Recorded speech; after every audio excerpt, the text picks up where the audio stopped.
The year was 1881, and the Arizona Territory was being scoured clean by a wind that carried the devil's own thirst. It came howling down from the high mesas, a fevered breath that tasted of grit and distance. Across Saguaro Ridge, the landscape shimmered under a sun bleached white-hot in a brassy sky. The great cacti stood like skeletal sentinels, their arms raised in permanent surrender to the heat. In the small, dusty settlement of Harmony Creek, huddled in the shadow of the ridge, every shutter was bolted. They rattled and banged against their frames, a frantic, wooden heartbeat against the roar of the coming dust storm. The wind hit first, a physical blow that stole the air from a man's lungs. Then came the dust. It wasn't a cloud. It was a wall, a churning tan predator that swallowed the horizon whole, turning midday into a suffocating twilight. It swept up the incline of Bitter Creek with a sound like 1,000 angry rattlesnakes. And there, perched precariously on the steepest part of the slope, was the freight wagon.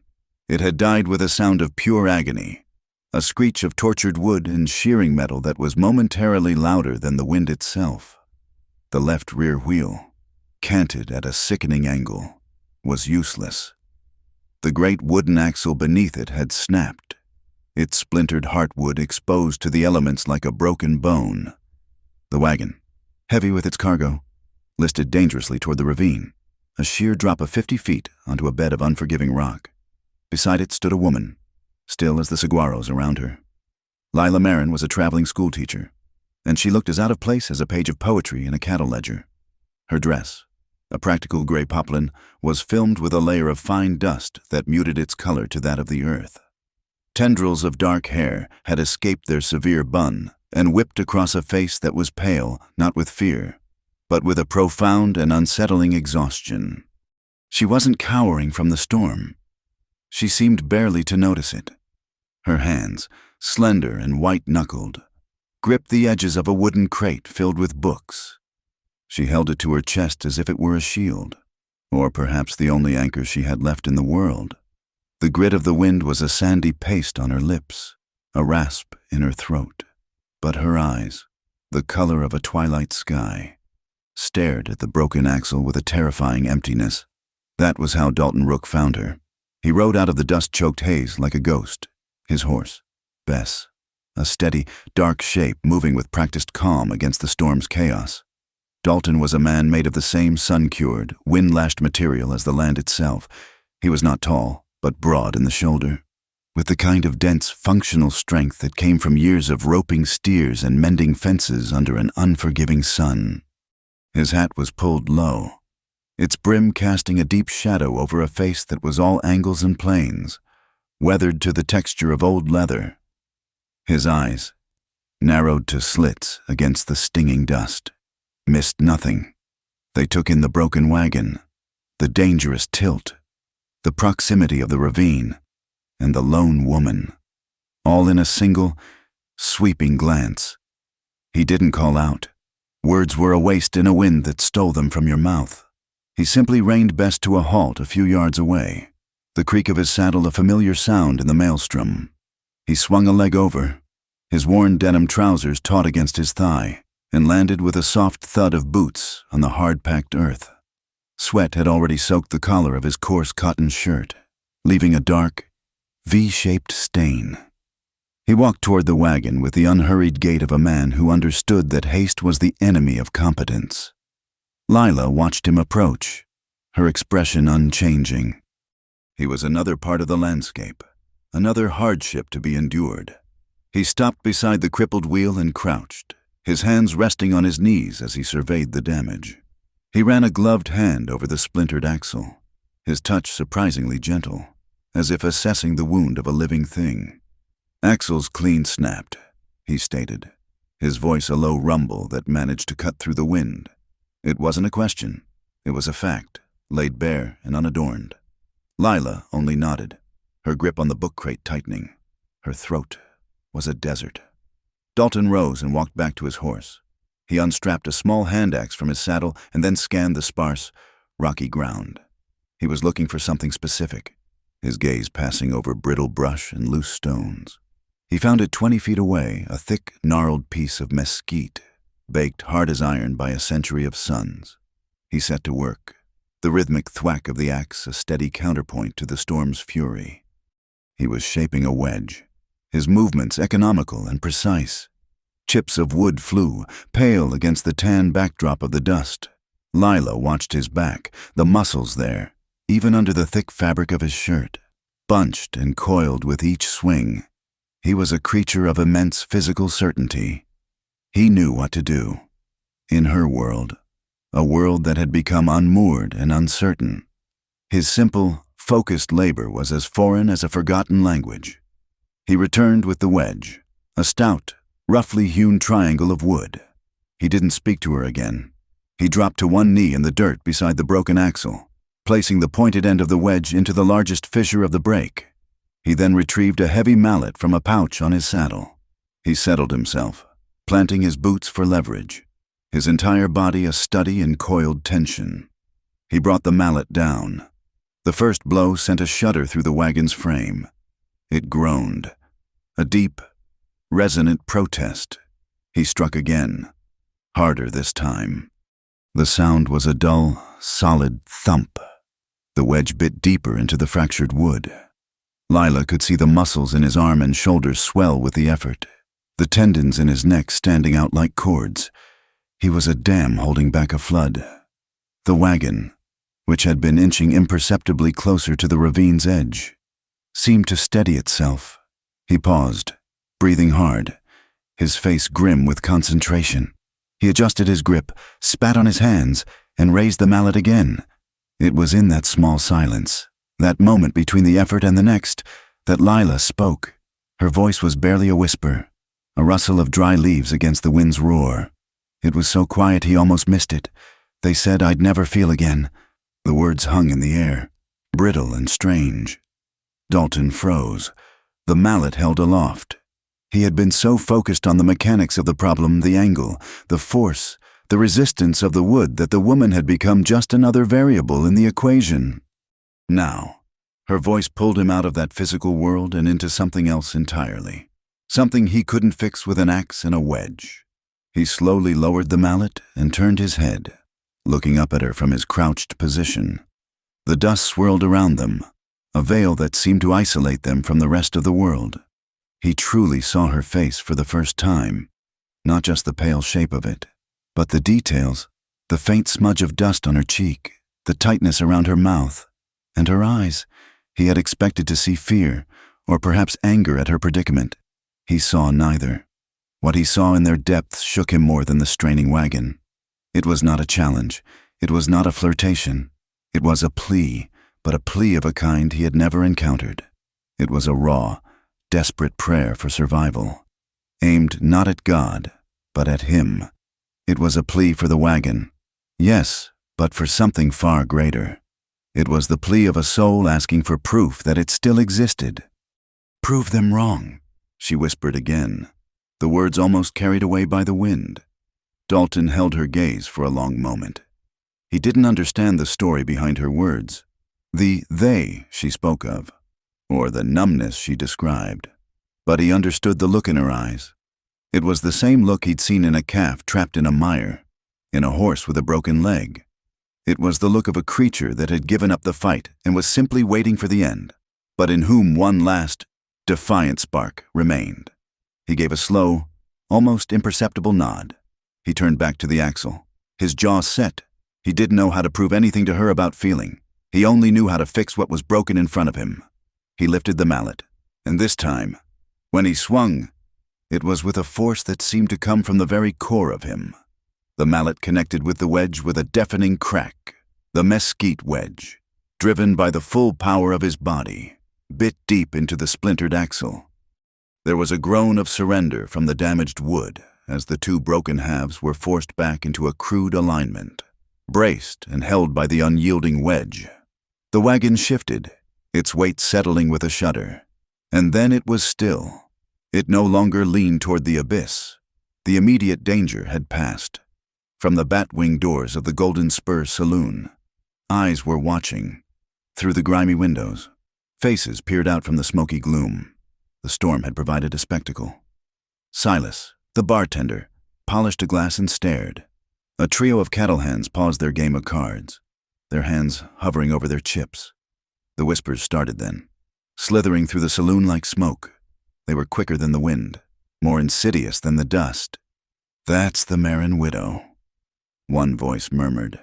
"The one whose husband caught a bullet in the mail coach robbery. They say she's been cold as a stone ever since." Another added, his voice laced with cruel speculation. "Looks like the ice is melting. The cold widow is clinging to Dalton Rook."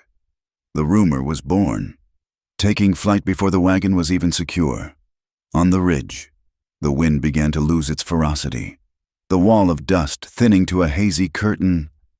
Dalton slowly rose to his feet, wiping a forearm across his sweat-beaded brow. He moved stiffly. He rolled his shoulders, a grimace briefly tightening his lips. Lila finally lowered the book crate, setting it down gently on the wagon's floorboard. The immediate tension had left her, leaving behind an even deeper weariness. "Thank you," she said. The words were simple, spoken just loud enough for him to hear. Dalton merely grunted in reply. Not quite a word. Not quite a nod. He began gathering his tools, his movements deliberate.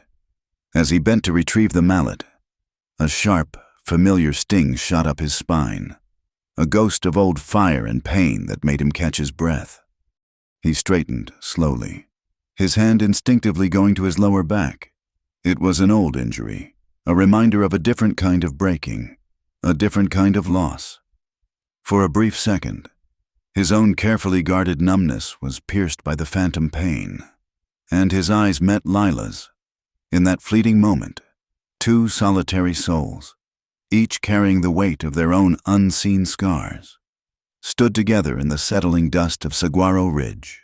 Harmony Creek settled back into its rhythm after the storm, a rhythm dictated by the sun and the slow turning of seasons for Lila Marin. This meant creating a world from nothing.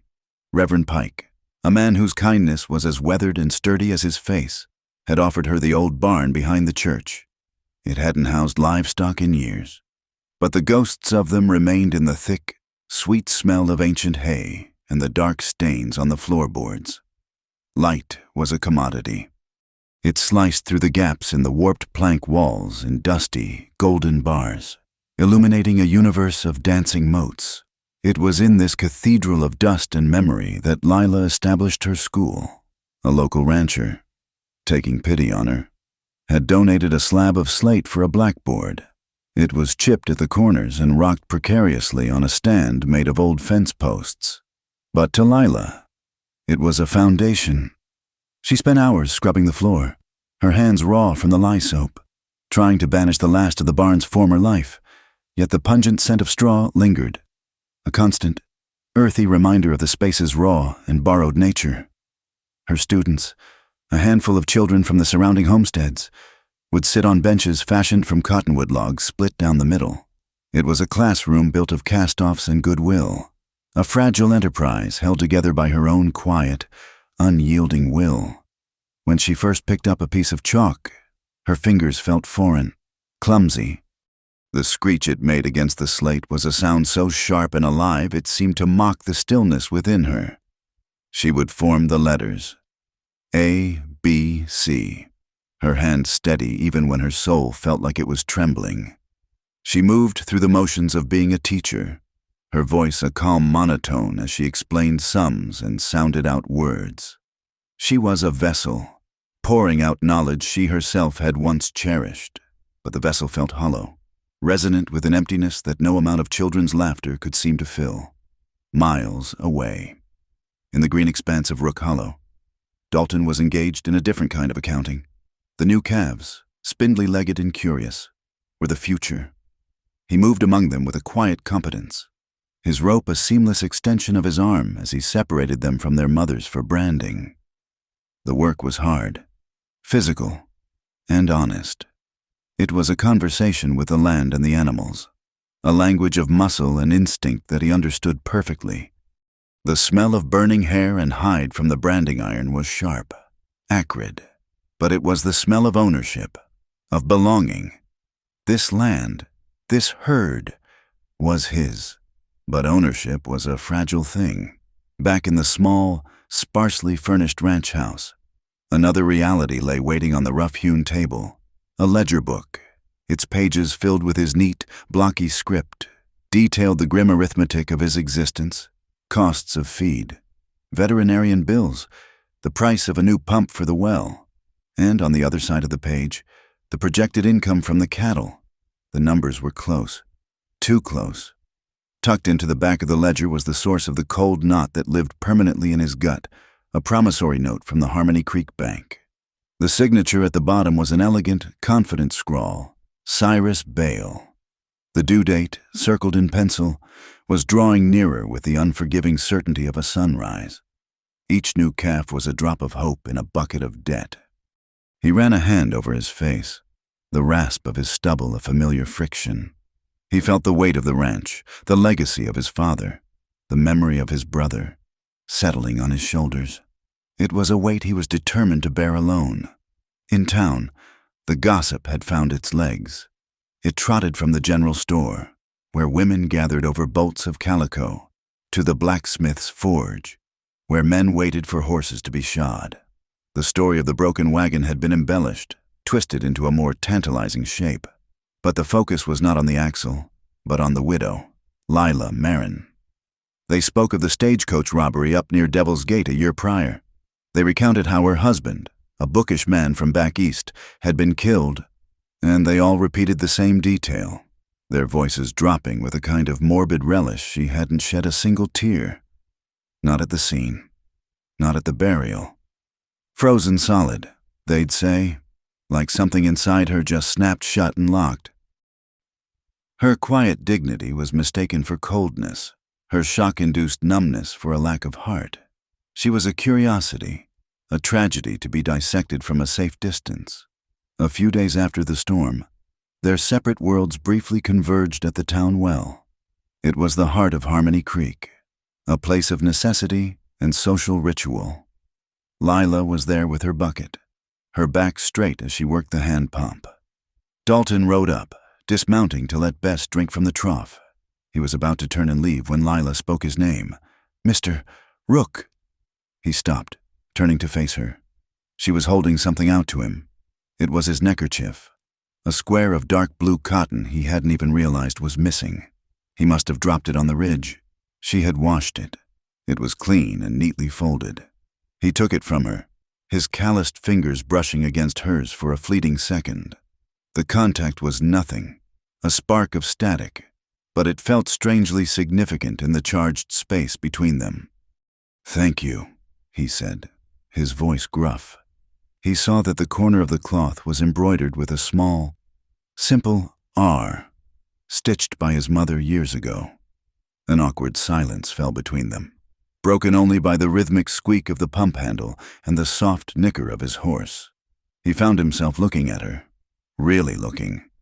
She seemed fragile, like a bird with a broken wing. Yet there was a tensile strength in the way she held herself. The town's whispers echoed in his mind, frozen solid. He didn't see that. He saw something, contained, locked away. The question left his lips before he had a chance to censor it.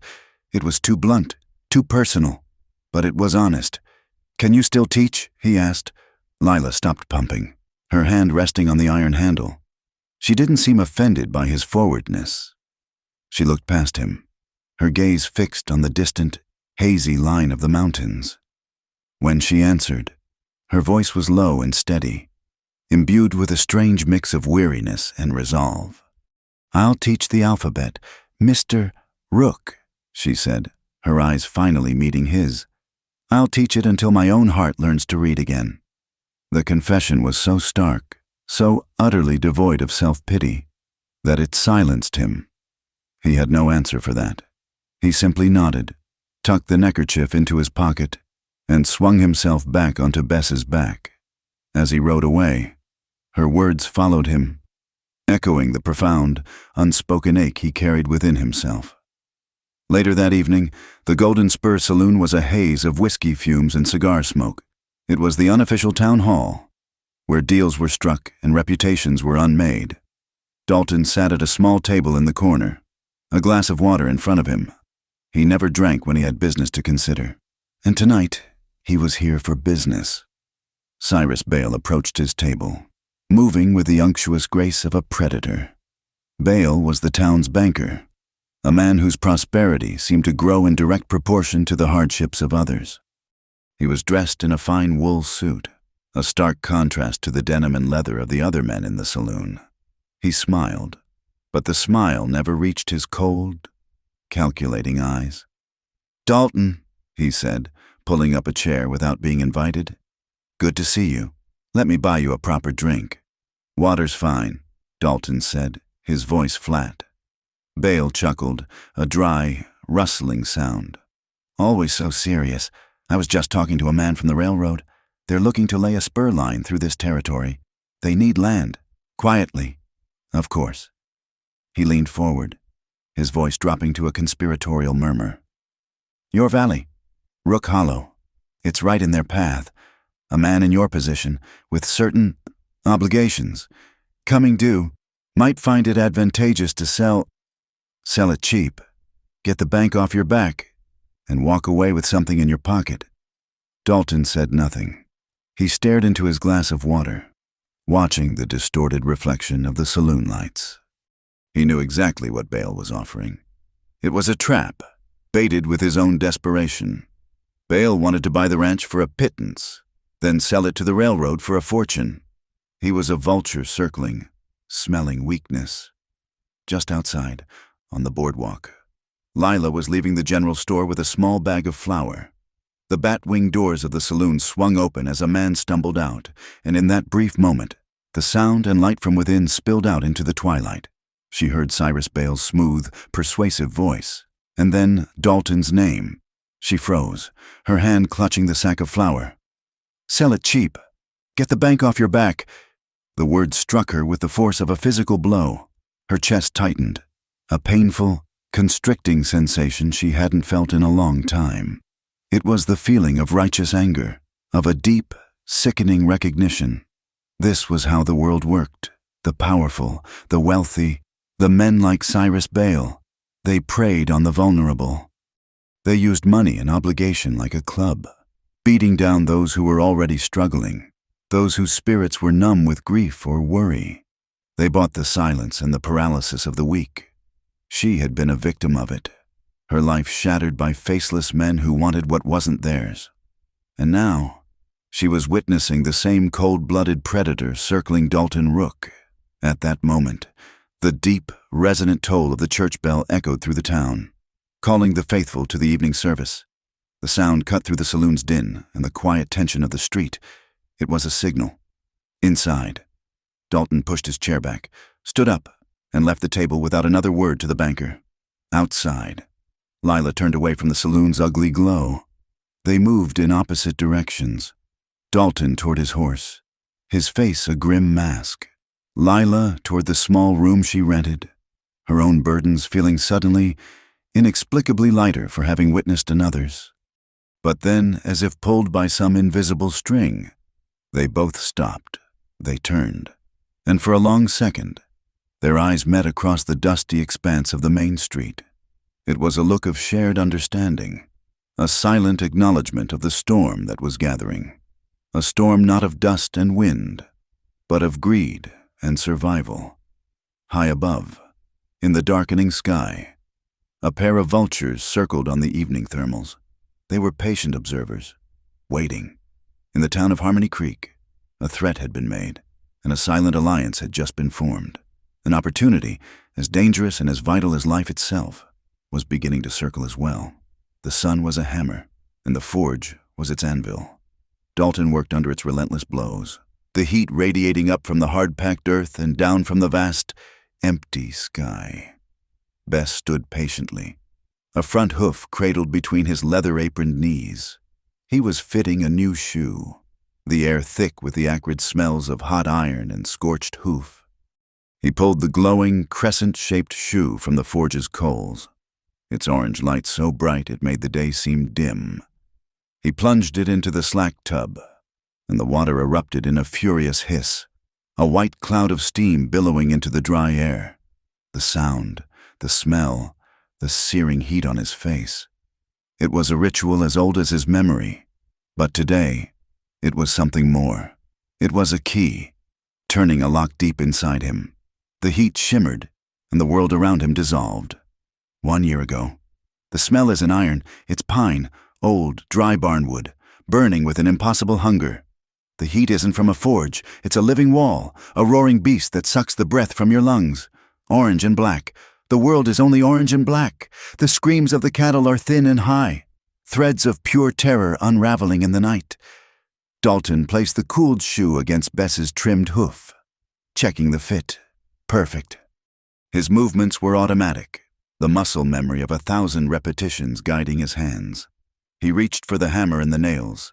He's yelling, his voice raw. "Noah, get out!" The smoke is a fist in his throat, hot and full of cinders. The calves are bawling, trapped in their pen, their eyes white with panic. He smashes the gate open with his shoulder, the wood splintering.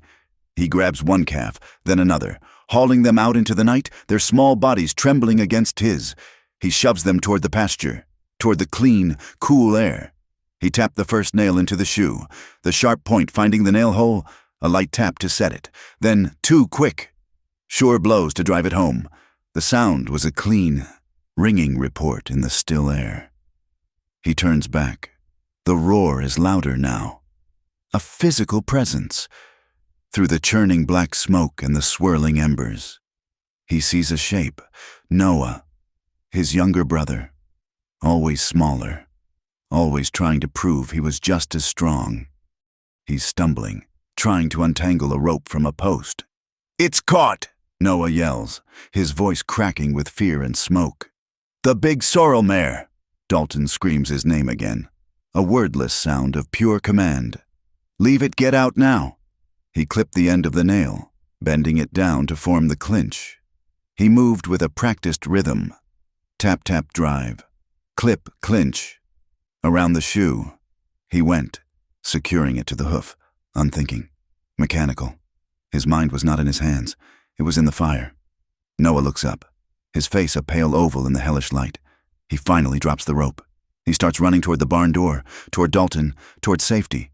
But the hay in the loft, superheated and starved for air, ignites in a flashover. A wave of flame, a liquid sheet of orange, rolls under the rafters. A burning beam cracks, groans, and falls. Noah slips on the slick, wet floor, his feet going out from under him. He goes down. The beam lands not on him, but beside him, cutting him off. The fire doesn't hesitate. It pours down like a waterfall, a curtain of flame that swallows the place where his brother had been. The last thing Dalton hears is not a scream, but a single, sharp cry of his own name, cut short. He let Bess's foot drop gently to the ground. He ran his hand down her leg, checking the shoe. Solid, but a searing pain, sharp and fierce, lanced across his own back. He straightened up, his hand flying to the spot. It didn't truly hurt, not anymore, but the memory of the pain was branded into him. A falling timber had caught him across the shoulders as he'd stumbled back from the impossible heat, leaving a latticework of scars that still pulled and burned when he was tired, or when the sun was too hot, or when a memory decided to rise from its grave. From that night on, the name Noah was a locked door in his mind. If a neighbor mentioned him, Dalton would feel a vice tighten around his ribs. He'd bite down on the inside of his cheek, the sharp, metallic taste of blood. A welcome distraction. He would bind up his feelings and tether them like a wild horse, pulling the knot so tight that nothing could escape. He had saved 2 calves. He had not saved his brother. That was the simple, brutal arithmetic of his life. And in the face of it, feeling was a luxury he could not afford. In the makeshift schoolhouse, the air was thick with the scent of chalk dust and earnest, childish sweat. Lila stood before the wobbly blackboard, her back to the dozen or so students. She was teaching them a new word, in clean, careful strokes. She wrote it out. F-E-E-L, feel, she said, her voice even. It means to know something with your body or with your heart. The sun on your skin is something you can feel. Sadness is something you can feel. Her hand, holding the small stub of chalk, began to tremble. It was a faint tremor at first, a slight vibration that only she could perceive. But it grew, a tiny, uncontrollable earthquake traveling up her arm. The chalk rattled softly against the slate. The world isn't a classroom, it's the inside of a stagecoach, rocking and lurching. The smell isn't chalk, it's dust, hot leather, and the faint, sweet perfume she dabbed behind her ears that morning. Her husband, Samuel, is beside her, his hand resting on her knee. He's reading from a book of poetry, his voice a low, gentle murmur. A calm island in the swaying chaos of the coach. A little girl in the front row, with pigtails the color of corn silk, raised her hand. "Teacher, can you feel a sound?" Lila tried to steady her own hand, pressing it against the blackboard. The slate was cool against her skin. Solid, real, a sound. Not a voice. A crack. So loud it's a physical blow. The coach shudders violently. A woman screams. Outside, men are yelling, their voices hard and ugly. Another crack. A spider web of shattered glass appears on the window next to Samuel's head. He flinches, his book falling to the floor. He pulls her down, trying to shield her with his body. "It's all right, Lila," he says, but his voice is tight with a fear she has never heard before. "Yes, Clara," Lila managed to say, her voice feeling thick in her throat. "Yes, you can feel a sound. A loud one can make you jump." It happens so fast. The door is ripped open. A man in a filthy bandana, his face a mask of rage and greed, the glint of a pistol barrel, impossibly black. Samuel pushes himself up. "Take what you want," he says, his voice shaking but firm. "Just don't harm the passengers." The man sneers. There is no negotiation. There is only the flash, the deafening roar inside the small space. Samuel makes a sound, a soft grunt of surprise, and slumps against her. There is no dramatic speech. There is no final goodbye. There is only the sudden, dead weight of him in her lap. She stared at the word on the board. Feel. It looked alien. A collection of meaningless symbols. The children's faces blurred. She could feel the blood draining from her own face. A cold tide receding, leaving her numb and distant. His blood is warm. It soaks through the fabric of her dress. A shocking, intimate heat. She holds him, her hands pressing against the wound, a useless, desperate gesture. His eyes are open, but they see nothing. His chest is still. She can feel the last of his warmth seeping into her. And then, nothing. The world goes silent. The bandits are shouting, rummaging through luggage, but she hears it as if from a great distance. She just sits there, holding her husband's body, and feels absolutely, terrifyingly, blessedly nothing at all. Her heart has been sealed in a block of ice. The chalk slipped from her fingers, clattering to the floor. The sound snapped her back to the present. A dozen pairs of young, curious eyes were fixed on her. She took a slow, deliberate breath, bent down, and retrieved the chalk. "As I was saying," she continued, her voice a perfect imitation of a calm, collected teacher. "Feeling is important." That night, a new moon offered little light, leaving Rook Hollow cloaked in a deep, star-pocked darkness. The only sounds were the chirp of crickets and the soft, contented sighs of the cattle settling in the corral. It was a peace that Dalton both cherished and distrusted. He was in the small ranch house, cleaning a rifle by lamplight, when a sound that did not belong pricked his attention. It was the faint, sharp snip of metal on rope. He froze, every muscle tensed. He lowered the rifle slowly, silently, and moved to the window. Peering through the glass, he scanned the darkness. At first, he saw nothing. Then, a flicker of movement near the main water trough. 3 figures. They were shadows, moving with a furtive quickness. He couldn't make out their faces, but their intent was clear. They were not there to admire his livestock. He watched as one of them moved along the fence line, cutting the ropes that secured the heavy wooden manger. It was sabotage, simple, petty, but dangerous. A spooked herd in the night could break through the weakened structure, causing a stampede, injuries, chaos. It was the kind of trouble designed to wear a man down, to make him feel helpless on his own land. It was the kind of trouble a man like Cyrus Bale would pay for. Dalton's anger was a cold, sharp thing. He didn't waste time on shouting. He raised the rifle, pushed the window open a crack, and took aim not at the men, but at the sky above them. The gunshot ripped the night apart. The explosion echoed off the hills, a deafening roar that sent a wave of panic through the cattle. They scrambled to their feet, their lowing a chorus of alarm. The three shadows froze for a half-second, then scattered like quail, melting back into the darkness from which they came. In moments, they were gone. Dalton held his position for a full minute, scanning the darkness, his knuckles white on the rifle stock. He was alone again. A light appeared in the distance, a small, bobbing star. It grew steadily brighter, coming from the direction of town. It was a lantern, held aloft, moving with a surprising speed. As it drew closer, he saw a figure behind it, a woman, her skirts hitched up as she ran. It was Lila. She must have been awake, must have heard the shot, and instead of hiding, she had run toward the danger. She came to a halt near the corral fence, her chest heaving, her face pale in the lantern's glow. The flame cast long, dancing shadows, making the world outside its small circles seem even darker. "What was it?" she asked, her voice breathless. "Are you hurt?" "Vandals," Dalton said, his voice tight.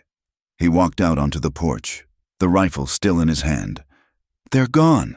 He expected her to be frightened, to retreat back to the safety of town. Instead, she raised the lantern higher, its light falling on the cut ropes of the manger, which now hung askew. "They did this," Dalton nodded. Lila walked over to the damaged structure, her expression hardening. She set the lantern down, and its steady, golden light pushed back the darkness. For the first time in months, her eyes, catching the flame, seemed to hold a warmth of their own. It wasn't the vacant stare he'd seen on the ridge, nor the weary resolve he'd seen at the well. It was something else, a flicker of life, of fire. Without a word, he went to the tack room and returned with a coil of fresh rope and a knife. He began cutting away the damaged sections. Lila, seeing what he was doing, picked up one of the loose ends and held it steady for him. They worked in silence, the only sounds the soft shuffling of their boots in the dirt, the rasp of the rope as he threaded it through the posts, and their own quiet breathing. The cattle, calmed by their steady presence, settled down, their own deep. Rumbling breaths a soft counterpoint. They were two people, patching up a small piece of a broken world. He would pull the rope taut, his muscles straining, and she would hold the other end fast, her small hands surprisingly strong. Their breaths mingled in the cool night air. The warmth of the lantern was a small sun between them. He finished the last knot, pulling it tight. The manger was secure again. They stood for a moment, side by side, looking at their handiwork, in the quiet of the night, surrounded by the soft, living sounds of the herd. A strange thought occurred to Dalton. This feeling, it wasn't joy, it wasn't happiness, it was simpler than that. It was the feeling of a shared task completed, of a threat met and repelled. It was the feeling of not being entirely alone in the darkness. It was the simple, profound act of breathing in and out while the world around them slept. Survival, he realized, was its own kind of feeling, and for the first time in a very long time, it was a feeling he was sharing. The work was done, the last knot was tied, the manger solid once more under the faint starlight. A silence fell between them, different from the one that had preceded it. It was no longer the tense, watchful quiet of two strangers facing a threat, but the softer, more settled silence that follows a shared labor. The cattle, reassured, had returned to their deep, rhythmic breathing. A sound as peaceful as a slow tide, the night had reclaimed its stillness. The wind, which had carried the fury of the storm days before, was now a mere whisper. It drifted down from the high ridges, cool and gentle, carrying the clean herbal scent of sagebrush and the faint, dusty perfume of the dry earth. It was a healing wind, a balm on the raw nerves of the day. Lila picked up her lantern. The small flame within its glass prison cast a warm, circular pool of gold, a tiny island of light in the vast, dark ocean of the night. It made the familiar shapes of the corral and the barn seem intimate, secret. "I should go back," she said, though she made no move to leave. Her voice was quiet, stripped of the formal cadence she used in the schoolroom. Here, in the dark, it was just a voice. Dalton looked at her, then at the long, dark path back to town. "It's late," he said, the words simple, factual. "Rest a bit on the porch before you walk." It was not a command, nor was it an invitation laced with hidden meaning. It was a statement of simple, practical consideration. A long walk after a fright deserved a moment's pause. She hesitated for only a second before giving a small nod. They walked toward the small ranch house, their footsteps soft in the dust. The space between them was palpable, a current of awareness that had not existed before. They were close enough to feel the faint warmth radiating from each other, yet far enough apart that their hands would not brush. It was a careful distance, respectful and charged. The porch was 2 shallow steps up from the ground. A single wooden chair sat near the door, and a long bench rested against the main wall. Hanging on a nail by the door was the neckerchief she had washed for him. It was almost dry now, stirring faintly in the breeze. Dalton gestured toward the bench. "Have a seat." Lila sat, placing the lantern on the wooden planks beside her. The light illuminated their faces from below, carving strange and beautiful shadows onto their features. Dalton leaned against a porch post, his arms crossed over his chest, his body a study in contained strength. He was watching her, his gaze steady and unreadable. For a long time, neither of them spoke. They simply existed in the small circle of light, listening to the vast silence of the territory around them. The silence was not empty. It was filled with the tiny, unseen lives of the night, the distant call of a coyote, the rustle of some small creature in the dry grass. It was a silence that made a man and a woman feel both incredibly small and profoundly significant. It was Lila who finally broke it. She was looking down at her hands, which were clasped tightly in her lap. Her voice, when it came, was so soft he had to strain to hear it over the crickets. "If I tremble," she said, the words barely formed. "Don't laugh." It was a confession of such profound vulnerability that it seemed to stun the air itself. It was an admission of fear, of fragility, of a body that no longer trusted its own responses. It was the plea of someone about to step onto ice after a great fall, terrified that it might not hold. Dalton pushed himself off the post. He took one step, then another, until he was standing before her. He crouched down so that their eyes were on the same level. The lantern light caught the weathered lines around his own eyes, the grim set of his mouth. "I'm trembling too," he said, his voice a low rumble, and it was the truth. He was not a man given to nerves, but something about this woman, about the bottomless grief in her eyes and the unyielding steel in her spine, unnerved him. She was a puzzle he didn't know how to solve, a wound he didn't know how to tend. Her quiet request for him to see her, truly see her, was more terrifying than a drawn gun. It asked for a part of him he kept locked away even from himself. The distance between them now was only a handspan. It was a chasm.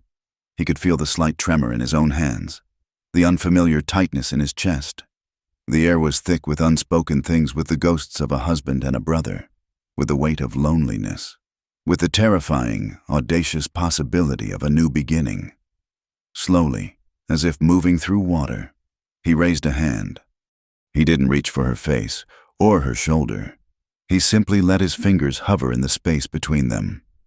Lila didn't flinch. She watched him, her breath held. Then, with a deliberation that was almost painful, he closed that final distance. He didn't kiss her. Instead, he leaned forward and gently rested his forehead against hers. The contact was electric. It was skin against skin, warmth against warmth.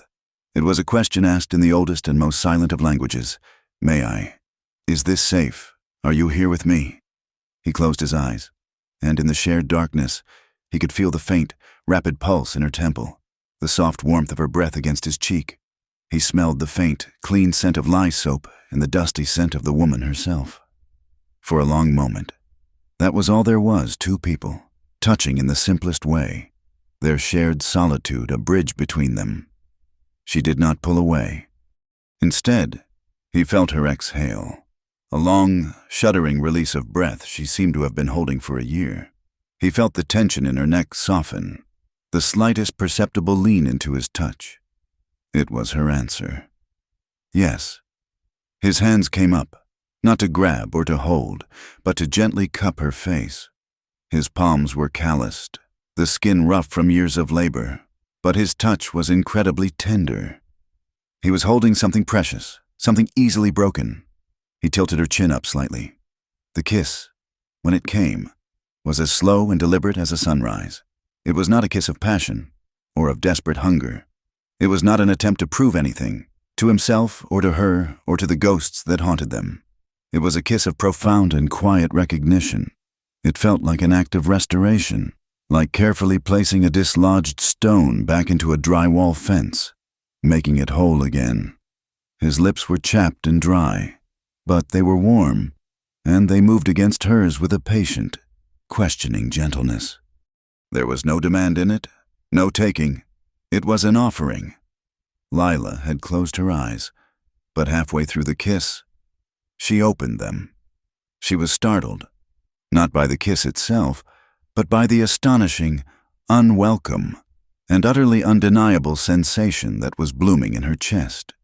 For a year, her heart had been a frozen, silent thing in a cage of ice. She had forgotten what it felt like to have it beat with anything other than the dull, metabolic rhythm of a mere survival. But now, it was aching. It was a strange, beautiful ache, a pain so exquisite it was almost a kind of pleasure.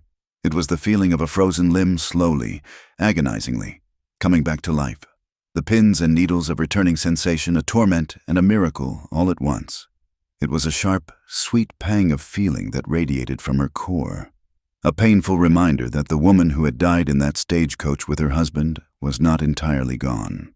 A part of her had survived, entombed and waiting. And this man's quiet, respectful touch was the first ray of sun to penetrate the ice. When he finally drew back, it was only by half a step. He didn't let go of her face, but his hands loosened, his thumbs stroking her cheek softly. He kept his gaze on hers, his expression serious, searching. He held his respect the way he held the reins of a skittish horse with a firm but gentle hand, never pulling too hard, always giving it room to be itself. He was not going to drag her forward. He would wait for her to take the next step. On the porch rail, a single drop of water, the last remnant from the washed neckerchief, clung to the embroidered R. It swelled, shimmered in the lantern light, and then fell, landing on the wooden planks with a sound no louder than a heartbeat, miles away, in the center of the sleeping town. A single light burned in the upstairs window of the Harmony Creek Bank. Cyrus Bale stood there, a silhouette against the yellow lamplight. He was looking out toward the dark shape of Rook Hollow. He couldn't see the two figures on the porch, but he could imagine them. He had seen the way the rancher looked at the widow. He had seen the way she had run to the ranch when she heard the gunshot. He was a man who understood leverage. He knew that a man fighting for his land was a dangerous adversary. But a man fighting for his land and for a woman, that was a man who could be made to make mistakes. That was a man who had a new, exploitable weakness. Cyrus Bale smiled, a thin, predatory curving of his lips. He was not a man who dealt in emotions, but he was an expert at using them to his advantage. The pieces on the board were moving. Back on the porch, Lila finally found her voice. It was a whisper, but it was clear and steady. She looked directly into Dalton's eyes, and for the first time, there was no veil, no emptiness. There was only a raw and powerful plea.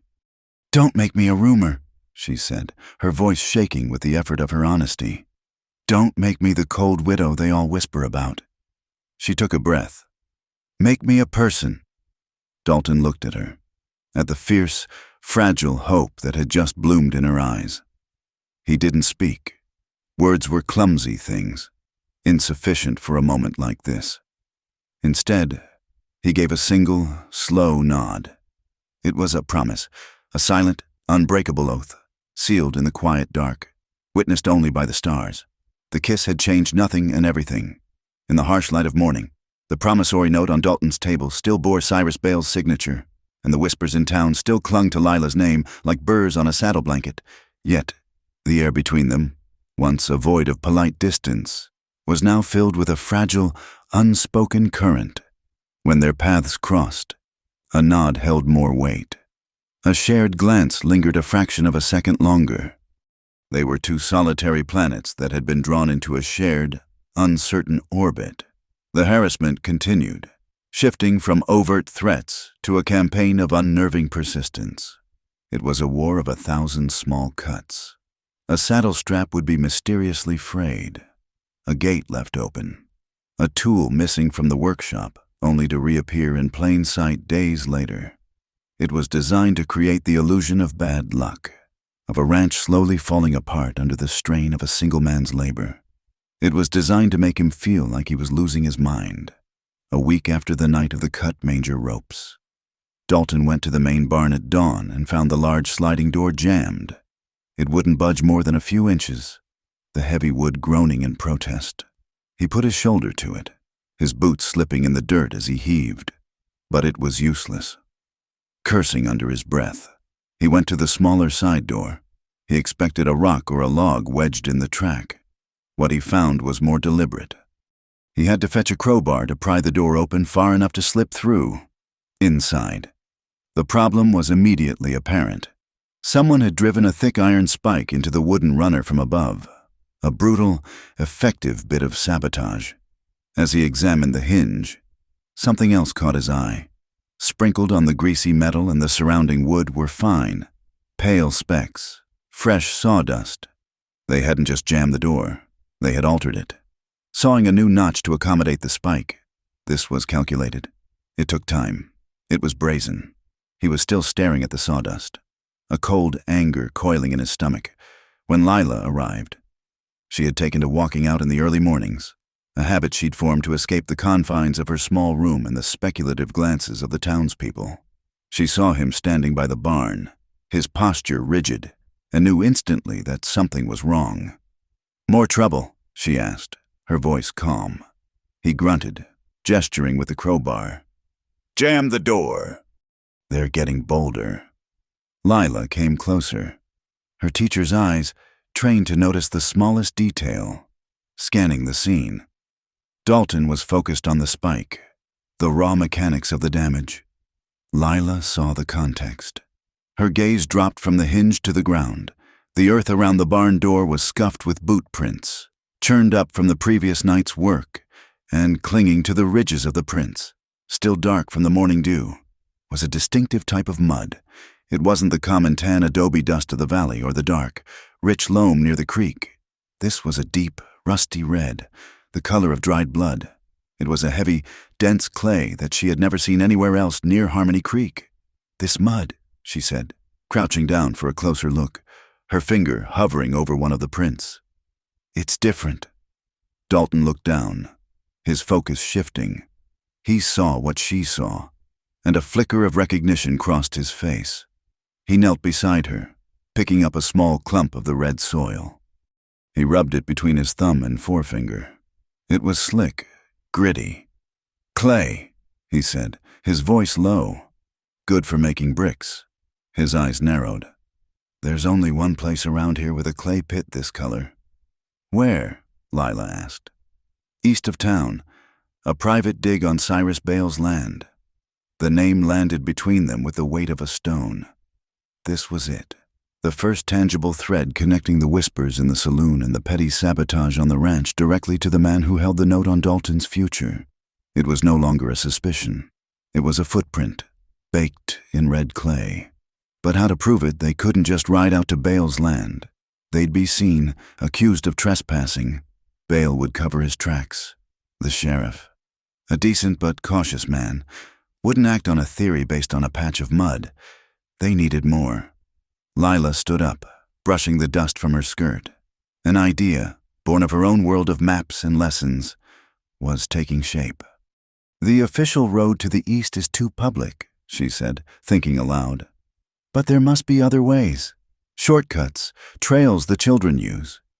She went to the schoolhouse later that morning. During the geography lesson, she unrolled a large sheet of butcher paper. "Today," she announced to the class, "we are going to make a map of our home. I want you to show me everything you know." The children, delighted by the break from their usual slates, swarmed the paper. With thick pieces of charcoal, they began to draw. They drew their houses, the church, the general store. Then they drew the world beyond the town. A young boy named Timmy, whose father ran a small herd on the eastern edge of the territory, took the charcoal with authority. With bold, confident strokes, he drew the creek, the line of cottonwoods, and the low hills. "This is the way to the old swimming hole," he explained, drawing a squiggly line. "And this here," he added, making a dotted path that cut through a shallow canyon, "is the game trail we take to get to the clay pit. It's way faster than the road. You can see the whole valley from the ridge above it." Lila watched him, her heart beating a little faster. She praised his work, carefully noting every landmark he drew. When the lesson was over and the children had gone, she stayed behind and made a small, neat copy of Timmy's shortcut on a fresh piece of paper. That evening, she found Dalton reinforcing the barn door. She handed him the map without a word. He studied the hand-drawn lines, his expression grim. He understood the risk. This was a crossing of a line, a move from defense to a quiet, dangerous offense.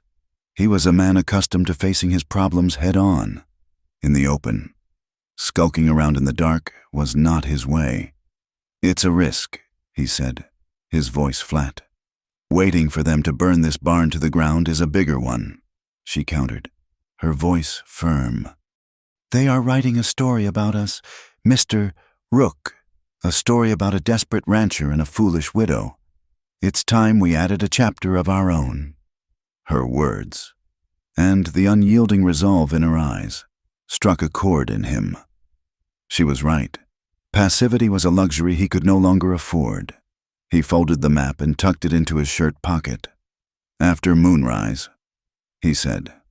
The moon was a sliver of bone in a black sky, offering just enough light to turn the landscape into a world of sharp shadows and silver-etched shapes. They rode not on the main path, but through the dry creek beds and behind the low hills, following the child's map. The air was cool and carried the scent of night-blooming flowers. They left the horses tethered in a grove of cottonwoods and proceeded on foot up the game trail. It was a narrow, winding path that opened onto a ridge overlooking the clay pit. Below them, the pit was a dark, raw wound in the earth, its steep sides glowing faintly red in the moonlight. The place was deserted, a collection of dark, silent machinery and stacks of supplies. They made their way down the steep incline, their movements slow and careful.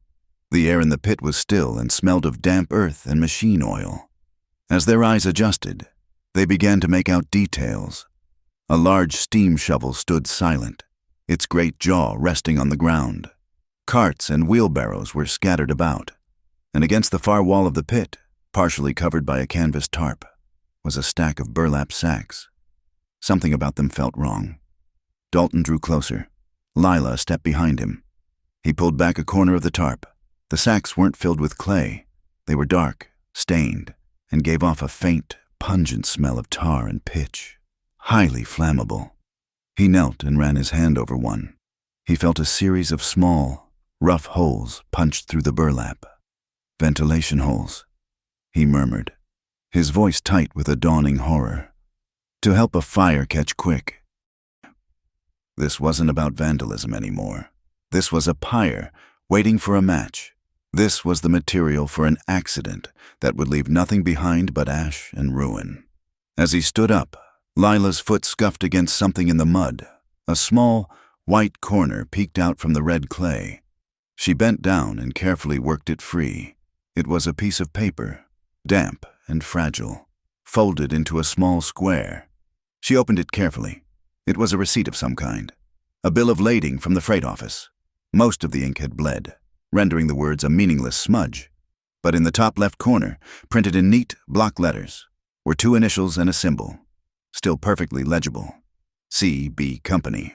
Cyrus Bale Company. It was the link, the proof, the cold, hard evidence that tied the banker not just to the land, but to the materials for a fire. Before either of them could speak, a sound drifted down from the ridge.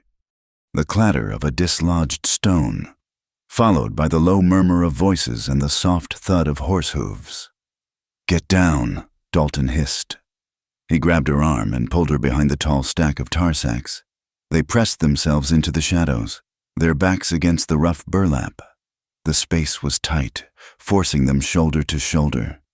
Lila could feel the solid warmth of Dalton's body against hers, could hear the soft, controlled sound of his breathing right next to her ear. She held her own breath, her senses screamingly alive. She could hear the frantic, powerful drumming of her own heart, a wild bird trapped in her ribs. But beneath the adrenaline, she felt a strange, clear calm. The numbness was a distant memory.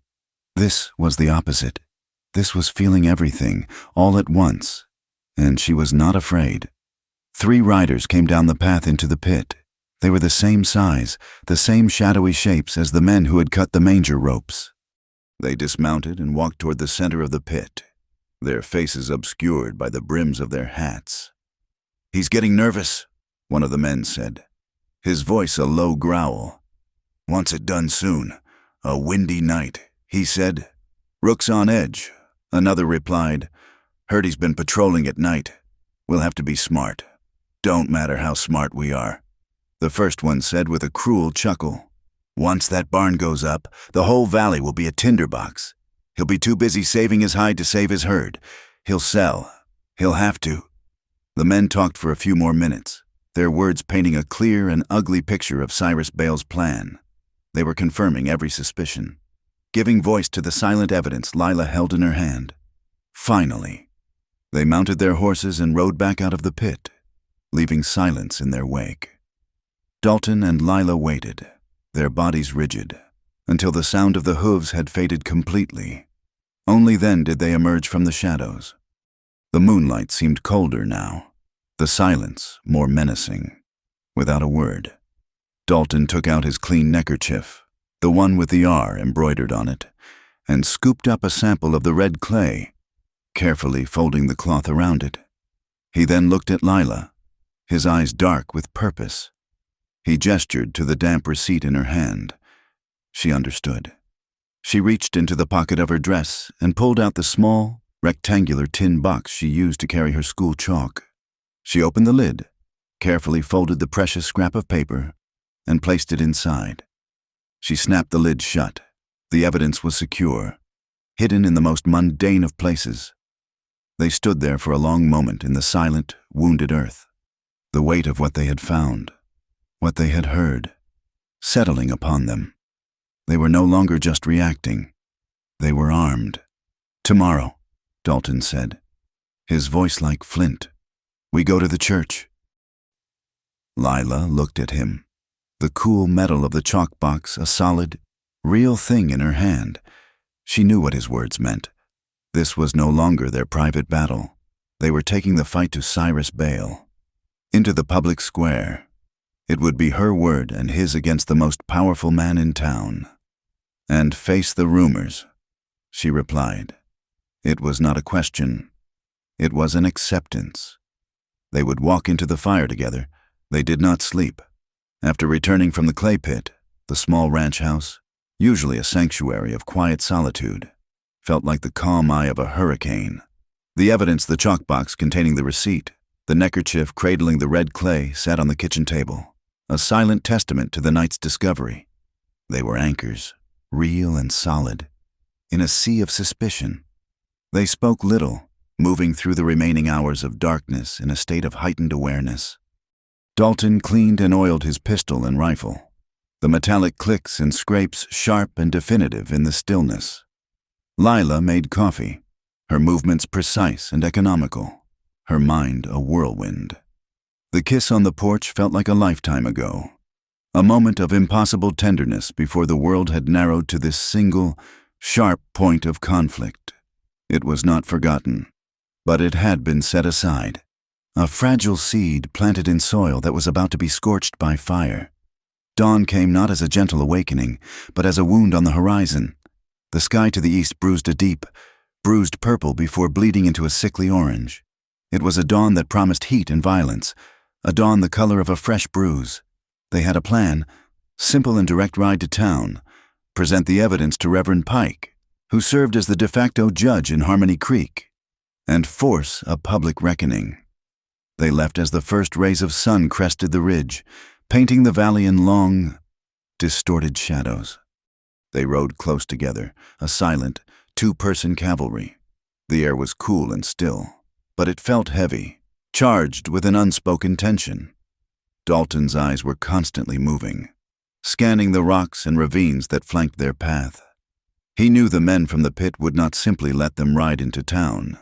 They had just cleared the last of the rocky foothills, the small, dusty cluster of buildings that was Harmony Creek visible in the distance, when a glint of light flashed from a high bluff to their right. It was the sun reflecting off something metal, a rifle barrel. Before Dalton could even shout a warning, the sharp crack of the shot echoed through the valley. A puff of dust exploded from the ground a few feet in front of Bess's hooves. The mare shied violently, her ears pinned back. "Ride!" Dalton roared, his voice cutting through the sudden chaos. He dug his heels into Bess's flanks, and the powerful horse surged forward. Lila, her face pale but her hands steady on the reins, was right beside him. There was no cover. The path to town was a wide, open stretch of hard-packed earth. They were completely exposed. Another shot rang out, closer this time. The bullet whined past Dalton's ear with a sound like an angry hornet. From the left, another muzzle flash. They were being flanked. The three riders from the night before were descending from the hills, their horses kicking up plumes of dust, closing the distance with terrifying speed. "The bridge!" Dalton yelled, pointing ahead, a quarter of a mile away. Cottonwood Creek cut a deep, muddy slash across the landscape. Spanning it was the bridge, a rickety, aging structure of wood and rope, barely wide enough for a single wagon. It was their only direct path to town, their only chance. The ride became a frantic, desperate race. The thud of their horses' hooves was a frantic drumbeat against the sharp counterpoint of the rifle shots. The air was filled with the smell of gunpowder and the taste of adrenaline. Lila leaned low over her horse's neck, her hair coming undone, whipping behind her like a dark banner. She focused on the spot between her horse's ears, on the swaying, treacherous shape of the bridge growing ever closer. She would not let fear take the reins. They hit the bridge at a full gallop. The wooden planks thundered under the horse's hooves, the entire structure groaning and swaying like a living thing in agony. It vibrated like a plucked guitar string, a deep, resonant moan of stressed wood and rope. Lila risked a glance down and saw the churning, muddy brown water of the creek 20 feet below. They were halfway across when a bullet found its mark. Not flesh, but wood. It struck the top of the railing just beside Lila's head with a deafening, splintering crack. A shower of sharp, wooden splinters exploded inwards. One of them, long and sharp as a needle, slashed across her cheek. The pain was a sudden, hot sting. She gasped, her hand flying to her face. She felt the warm, wet stickiness of her own blood.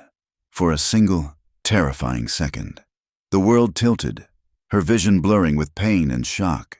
But then she saw Dalton's face, a mask of fierce concentration, and the image of the burning barn, the waiting pyre of tar sacks, flashed in her mind. This was not the time for pain. She tightened her grip on the reins, her knuckles white, and urged her horse forward. The fear was a cold fire in her veins, but her will was hotter. They cleared the bridge, their horses scrambling up the far bank onto solid ground. The three riders were just reaching the other side, not slowing, ready to follow them across. There was no time to outrun them. They needed to stop them here. "Keep going," Dalton yelled to Lila, pulling Bess to a skidding halt. He swung out of the saddle before the horse had even stopped moving. In his hand was the small, heavy hand axe from his saddlebag. Lila hesitated, not wanting to leave him. "Go," he commanded, his voice leaving no room for argument. Get to the church. Show them the evidence. She understood. This was not about a fight. It was about the truth reaching its destination. She kicked her horse, sending it lunging toward the distant town. Dalton turned back to the bridge. The first of their pursuers was already on the planks, his horse's hooves thundering. Dalton ran to the side of the bridge, to the thick, heavy anchor rope that was one of its main supports. It was a desperate, insane gamble. He swung the axe. The blade bit deep into the thick, weathered rope, sending a shudder through the entire structure. He swung again and again, the rhythmic thuds of frantic prayer. Fibers snapped, the rope groaning as it began to unravel under the strain. The rider on the bridge saw what he was doing and yelled, trying to rein in his terrified horse. With one last, powerful swing, Dalton severed the rope. The effect was instantaneous and catastrophic. With a sound like a giant sigh, the entire right side of the bridge sagged violently downwards. The anchor rope whipped through the air like a striking snake. Planks twisted and snapped, pulling away from their moorings. The bridge didn't collapse entirely, but it tilted at a sickening angle, a broken spine that was no longer passable. The rider and his horse, caught in the middle, screamed as they slid sideways, scrambling for purchase on the slanted planks before tumbling over the edge into the muddy creek below. The other two riders pulled up short on the far bank, their faces a mixture of shock and rage. The gap was too wide to cross, but one of them, his face a mask of fury, was not deterred. He backed his horse up, then spurred it forward. In an incredible display of horsemanship, he urged the animal into a desperate leap across the widest part of the chasm. The horse, straining, just barely made it, its back hooves scrabbling for purchase on the edge of the bank. But its rider was already in motion. He launched himself from the saddle as the horse landed, a long, wicked-looking knife appearing in his hand as if by magic. He landed on his feet, stumbling but upright, and charged at Dalton. Dalton, caught off balance by the violence of the bridge's collapse, was not ready. He took a step back, his boot heel catching on a wet, slick root. His feet went out from under him, and he fell backwards. The axe flying from his grasp, he landed hard, the impact jarring his teeth. He looked up at the man descending on him, the knife blade glinting in the pale morning sun. And in that split second, the world dissolved. The man's face, twisted with rage, was gone. The muddy creek bank was gone. It was replaced by fire, a roaring, all-consuming wall of orange and black. He heard a scream, a name cut short, swallowed by the flames. He felt the searing heat of a falling beam on his back. He was paralyzed, trapped in the amber of his worst memory, the memory of his own failure. He was back in the burning barn. He was watching Noah fall. He was going to die. A sudden, desperate movement from the side broke the spell. It was Lila. She hadn't ridden on. She had stopped, turned back, her face a mask of fierce determination. She had slid from her horse, still clutching the lantern she'd carried from the ranch. It was a heavy, square thing, made of tin and glass. As the attacker raised his knife for the final blow, Lila swung the lantern with all her might. She didn't scream. She put every ounce of her fear, her rage, her desperate will to live, into that single, arcing motion. The lantern smashed against the side of the man's head with a sickening crunch of metal and shattering glass. The man grunted, stumbling sideways, his attack thwarted, but it was more than just the blow. The lantern's reservoir of oil burst, splashing across the man's shirt and arm. A stray spark from the still glowing wick, or perhaps from the friction of the blow itself, was all it took.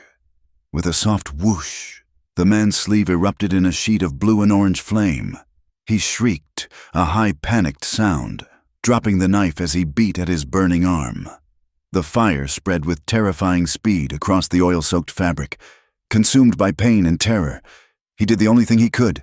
He turned and threw himself off the bank, landing with a huge splash in the muddy, mercifully wet creek below. The momentary distraction was all Dalton needed. The vision of the fire receded, replaced by the cold, sharp reality of the moment. He scrambled to his feet, his mind clear, his body moving on pure instinct. The last rider, seeing his two companions defeated, hesitated on the far bank. That hesitation was his undoing. He seemed to decide that the fight was lost, and he turned his horse, ready to flee back into the hills.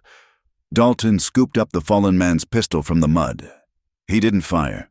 He just stood there, the gun held steady in his hand. A silent warning. The message was clear. The fight was over. The man on the far bank spurred his horse and disappeared into the brush. The silence that descended was profound. The only sounds were the groaning of the broken bridge and the panicked panting of their own breaths. Dalton looked at Lila. She stood a few feet away, her chest heaving, her hands empty. Her face was streaked with dirt and blood from the splinter cut, her eyes wide with shock and a dawning, fierce triumph. He walked over to the knife lying in the mud and picked it up. Then he went to the edge of the bank and looked down. The man from the creek was sputtering, his clothes soaked and blackened, trying to crawl up the slick, muddy bank. His fight was gone. Dalton slid down the embankment, grabbed the man by his collar, and hauled him, sputtering and cursing, onto solid ground. Dalton wrenched the man's arms behind his back, his movements quick and efficient. As he did, he ripped the bandana from the man's face. It was a simple piece of dark cloth, but in the corner, embroidered in neat, if slightly faded, thread, were 2 letters and a symbol, B Company. At that exact moment, as if on cue, a sound drifted across the valley from the town. It was the deep, resonant toll of the church bell, calling the people of Harmony Creek to Sunday service. It was a sound of order, of community, of judgment. Dalton hauled the subdued man to his feet. He looked at Lila, and she looked back at him. They didn't need to speak. They had their proof. They had their witness. They mounted their horses, Dalton pulling their captive up behind him, and spurred them toward the sound of the bell. Their hearts were pounding against their ribs with the frantic, powerful rhythm of galloping hooves. On the bank of the creek, a silent witness remained. An ancient oak tree, its top half shattered by a lightning strike decades ago, stood watching. It had seen floods and droughts, births and deaths, moments of quiet peace and sudden, brutal violence. It had seen many things plunge from the high bank into the muddy water below. It stood, scarred but rooted, as the 2 riders, one with a bloodied cheek, the other with a fire in his eyes, rode toward whatever waited for them in town. The bell of the Harmony Creek Church was not a call to prayer. It was a summons.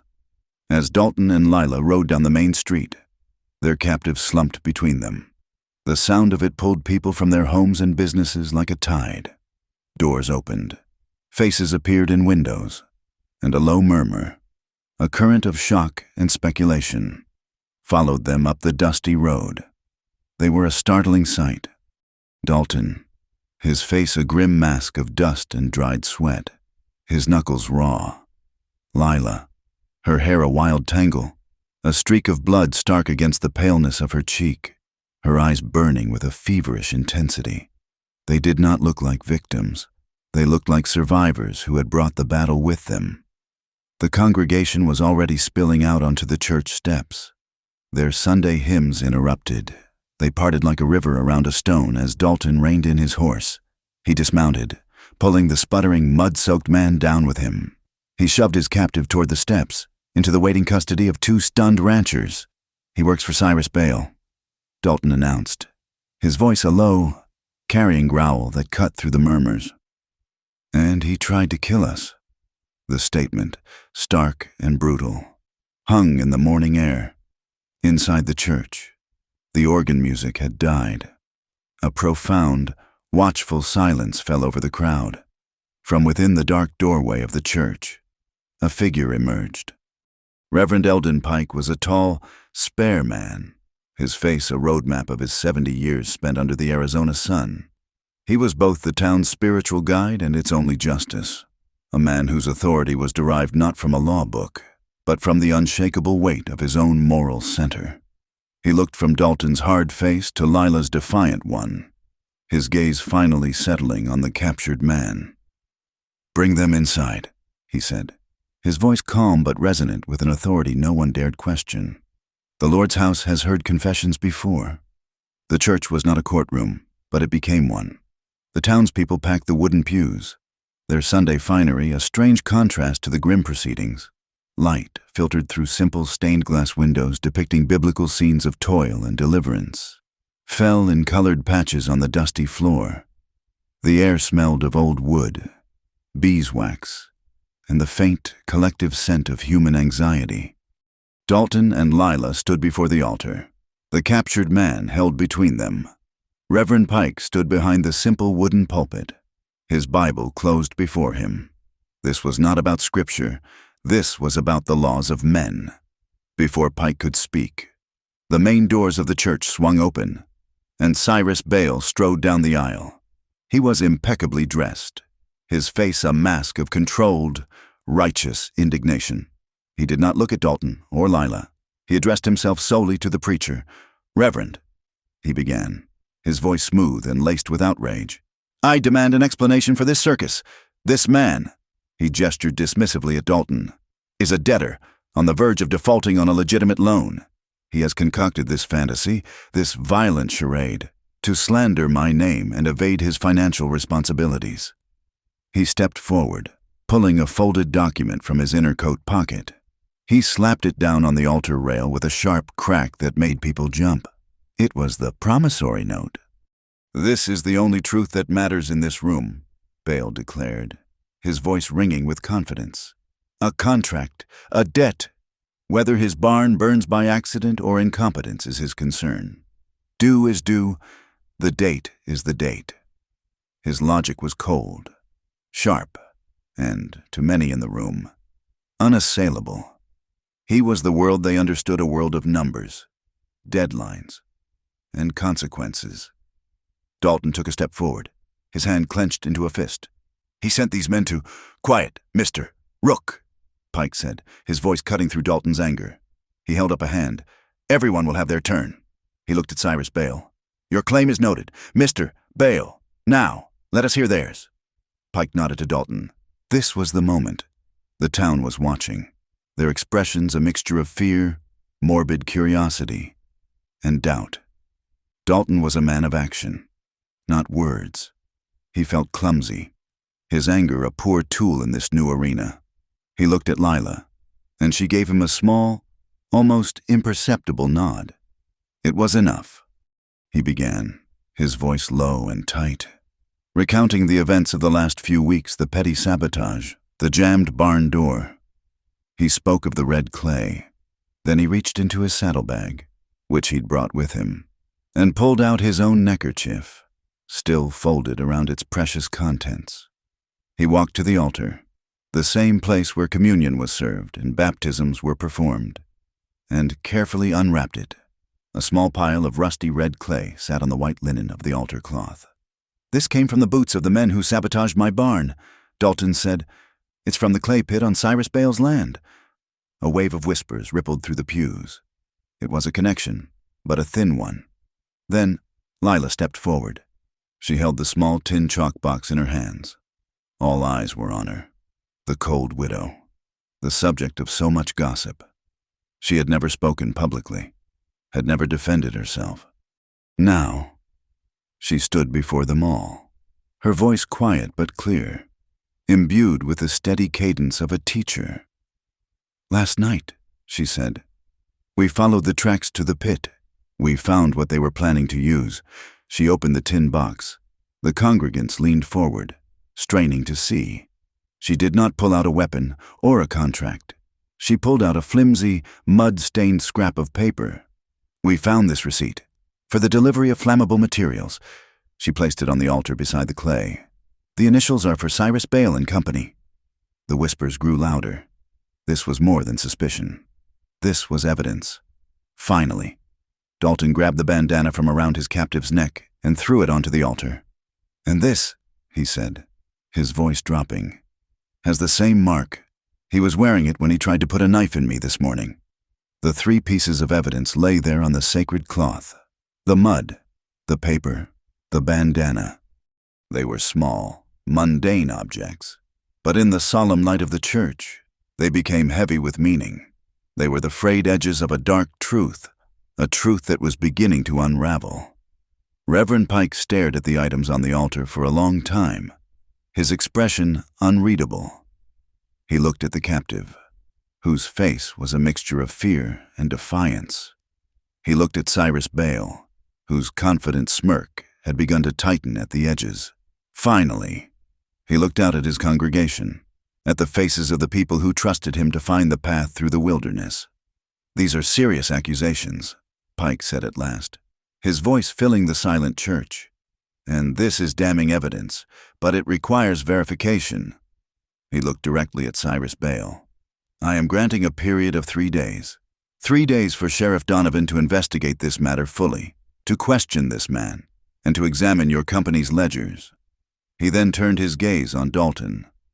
"And for these 3 days, I am issuing a decree in the eyes of God and this community.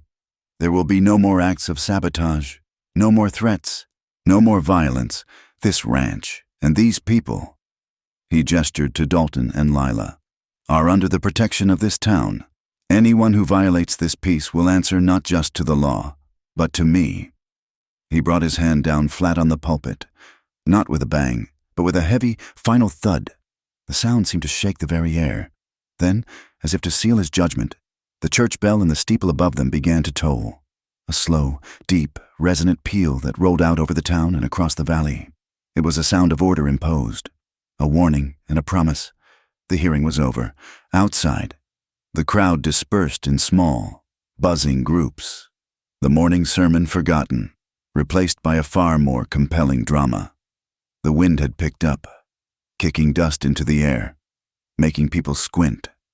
Dalton and Lila stood on the church steps, the tension of the confrontation slowly ebbing away, leaving a profound exhaustion in its wake. Dalton looked at her. He saw the faint tremor in her hands, the deep weariness in her eyes that even her fire could not completely hide. He had an overwhelming urge to reach out, to take her hand, to offer some small, physical anchor in the storm they had just weathered. His own hand moved, his fingers twitching, but he stopped. He let his hand fall back to his side. This was not the same feeling he'd had on the porch. Then, he had been afraid of his own feelings, of what it might mean to touch her. Now, it was something else. It was a deep, abiding respect. She was not a woman who needed his protection. She was a fighter who stood beside him. To touch her now felt like it would be making a claim, offering a promise of a future he still wasn't sure he could secure. The fight wasn't over.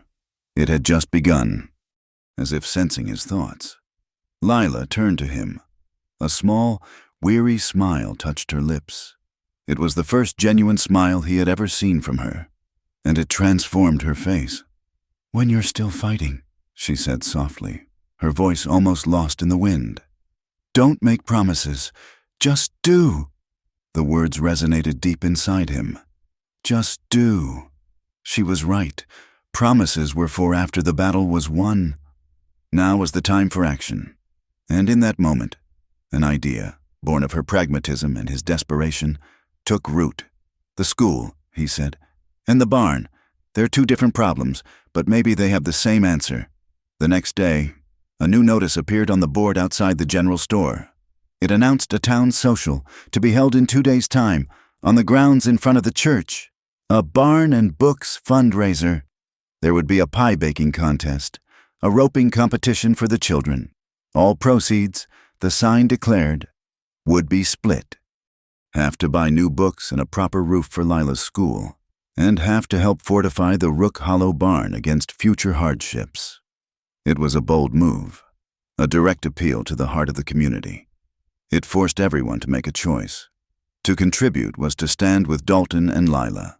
To stay away was to side, through silence, with Cyrus Bale. The day of the fundraiser. The town square was a study in hesitation. At first, only a few families arrived, but then more came. They came not with fists or words, but with offerings. Women carried pies, their crusts golden and latticed, smelling of cinnamon and lemon. Old ranchers brought spare lumber and coils of rope. People dropped pennies and dimes and nickels into the collection jars. Their contributions small, but their symbolism enormous. The sound of children's laughter, a sound that had been muted by the town's tension, began to fill the air. They chased each other around the tables, their faces sticky with jam from stolen bites of pie. They participated in the roping contest, their small, clumsy loops of rope falling harmlessly around the wooden practice calf. Their uncomplicated joy began to build a bridge across the chasm of adult suspicion and fear. Late in the afternoon, two sullen-faced men, known associates of the men Dalton and Lila had encountered, appeared at the edge of the gathering. They didn't do anything, they just stood there, their presence a palpable threat, their cold stares meant to intimidate, to remind people of where the real power in the town lay. The laughter quieted. People began to edge away. Before the chill could set in, a new figure stepped forward. Sheriff May Donovan was not a large woman, but she moved with an unshakable certainty. Her badge was polished, her gun belt was worn, and her eyes missed nothing. She walked right up to the two men, stopping a foot in front of them. "This is a community event," she said, her voice quiet but carrying the unmistakable ring of the law. "You're welcome to buy a slice of pie, but if you are here to cause trouble, or to frighten these good people—" She paused, letting her gaze drift from one man to the other. "Anyone who disrupts this gathering spends the night in my jail. Are we clear?" The men looked at each other, then back at the sheriff. They saw no hesitation, no fear in her eyes. They saw only the cold, hard fact of a jail cell. One of them spat on the ground, a final, impotent gesture of defiance. Then, they turned and walked away. A collective sigh of relief went through the crowd. May Donovan had drawn a line in the dust, and, for the first time, the official order of Harmony Creek had planted itself firmly on the side of the light. The laughter returned, a little louder this time, and the people went back to their pies and their community, their small acts of courage now shielded by the law. The third day dawned heavy and still. The air over Harmony Creek was thick with an expectant silence, the kind that precedes either a thunderstorm or a verdict. By mid-morning, the entire town had gathered in the square before the church. They were not called by a bell this time, but by a collective, unspoken need to see the story to its end. They stood in quiet, anxious clusters, farmers in their Sunday best, ranchers with their hats in their hands, women with parasols shielding them from the climbing sun. Cyrus Bale stood on the steps of his bank, a solitary figure of defiance, his arms crossed, watching the proceedings with a look of supreme contempt. Dalton and Lila stood on the church steps, a mirror image to Bale. They were not defiant. They were resolute. Between the two opposing forces, Sheriff May Donovan and Reverend Pike stood in the center of the square, the twin pillars of law and morality, waiting. The silence was broken by a sound that was both foreign and inevitable. From far down the valley, a long, mournful whistle echoed off the hills. It was the sound of the outside world arriving, the sound of the future. A plume of black smoke grew on the horizon, and soon, the morning train chugged into the small depot. A few minutes later, two men walked up the main street. One was the station master.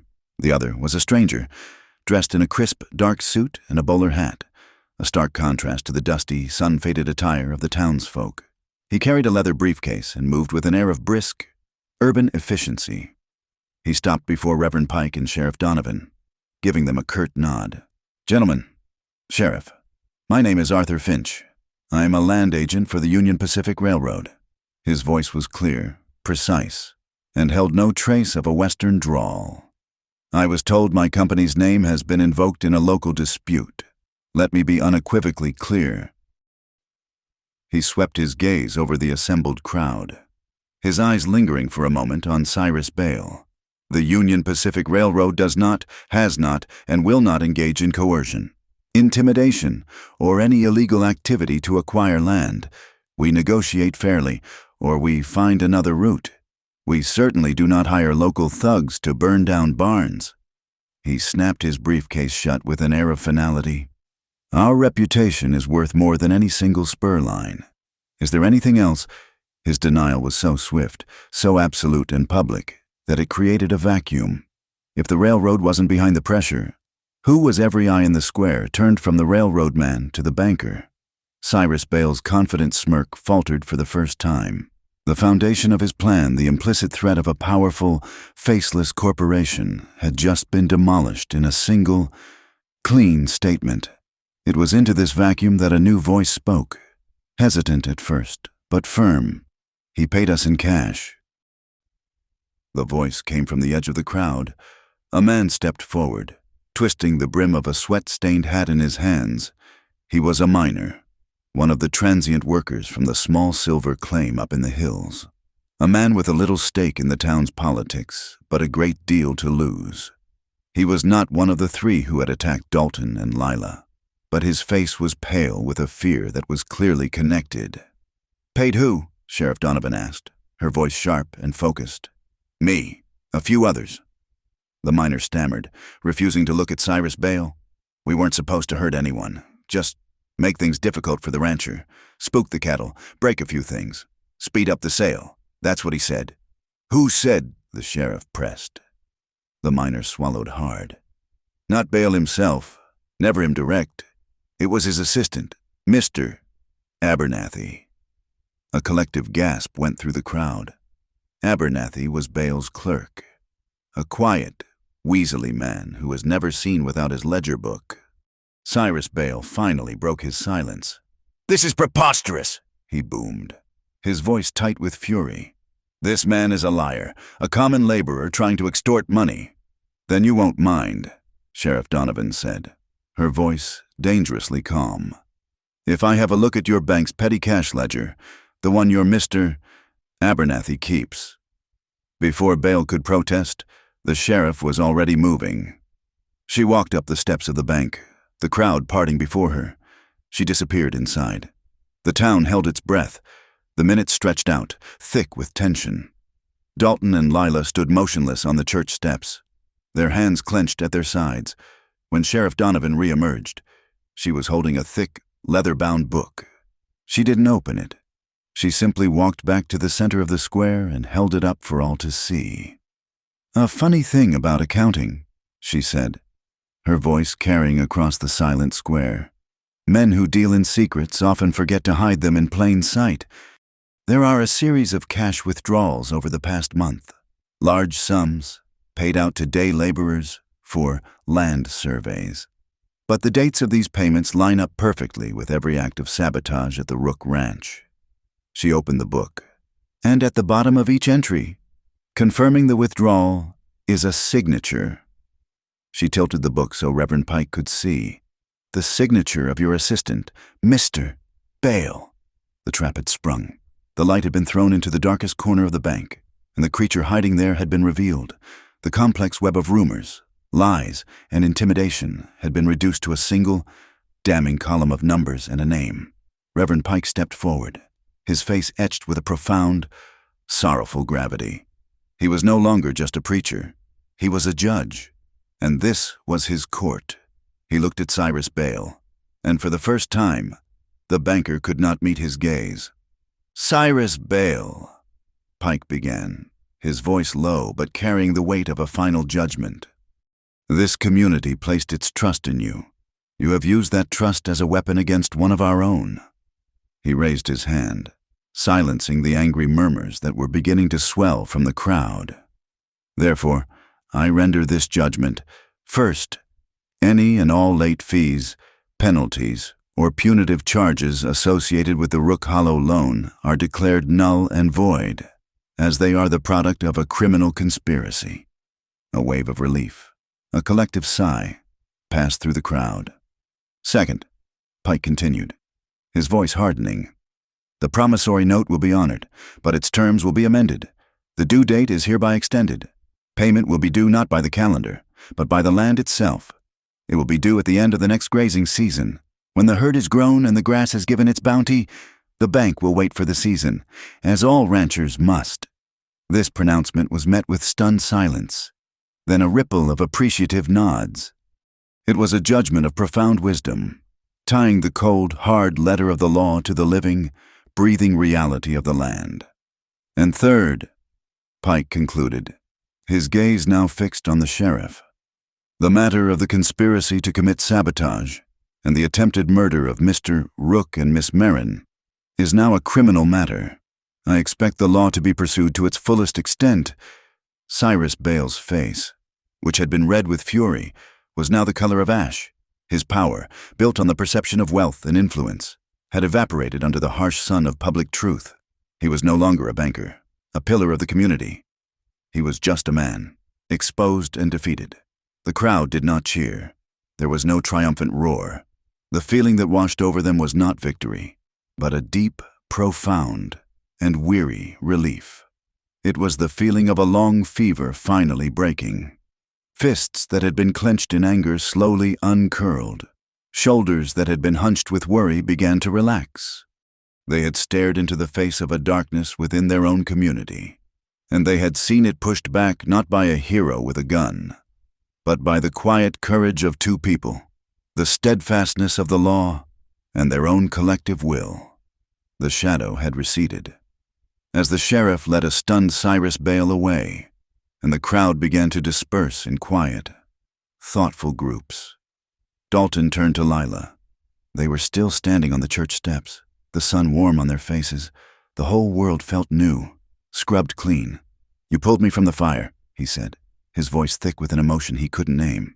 "A second time." Lila looked up at him, her eyes clear and deep. The faint cut on her cheek was a small, red badge of honor. "No," she said softly. "The fire was yours. Dalton, you stepped out of it yourself." She offered him a small, genuine smile. "I only lit the lamp." The simple truth of her words settled in his heart. She had not saved him. She had shown him the way to save himself. She had given him a light to see by and the courage to take the first step. On the steps of the church, in the warm afternoon sun, Lila felt a tremor run through her body. It was not the tremor of fear or of shock.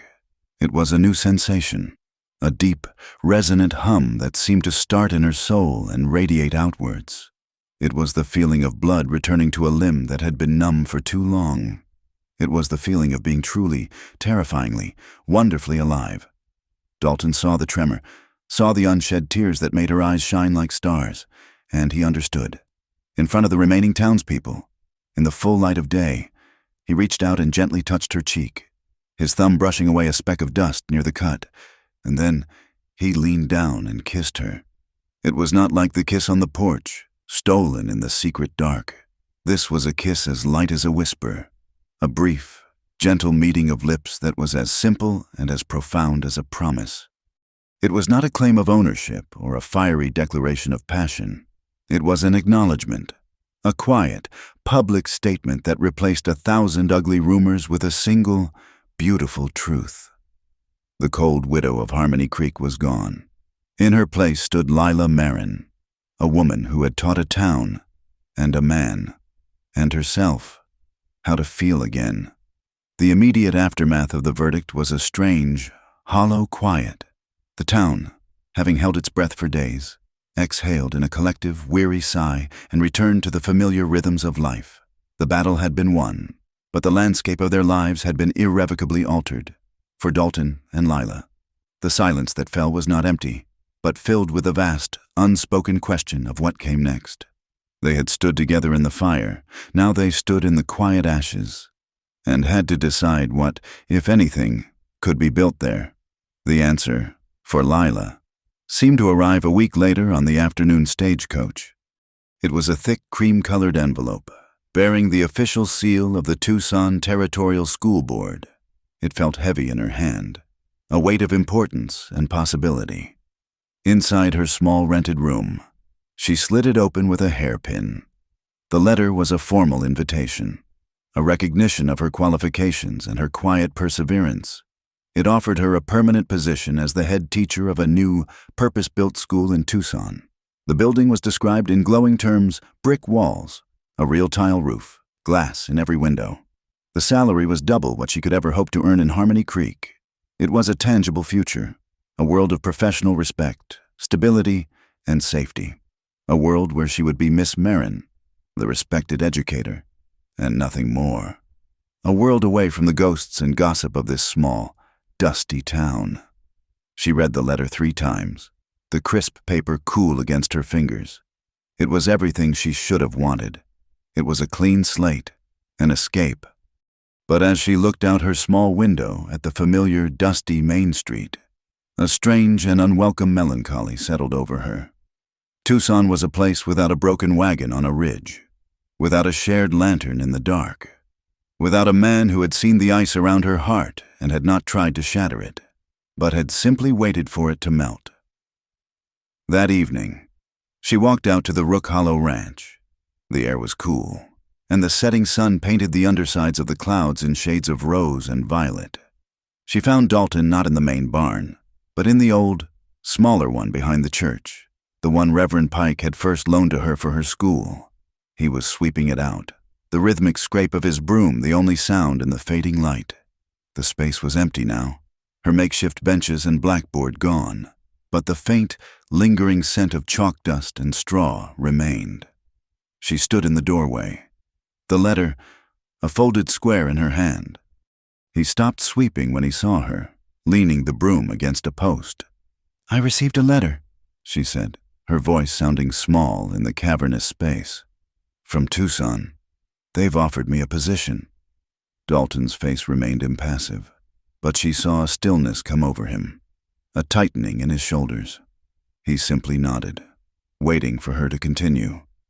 "It's a good offer," she said, feeling a strange need to justify it.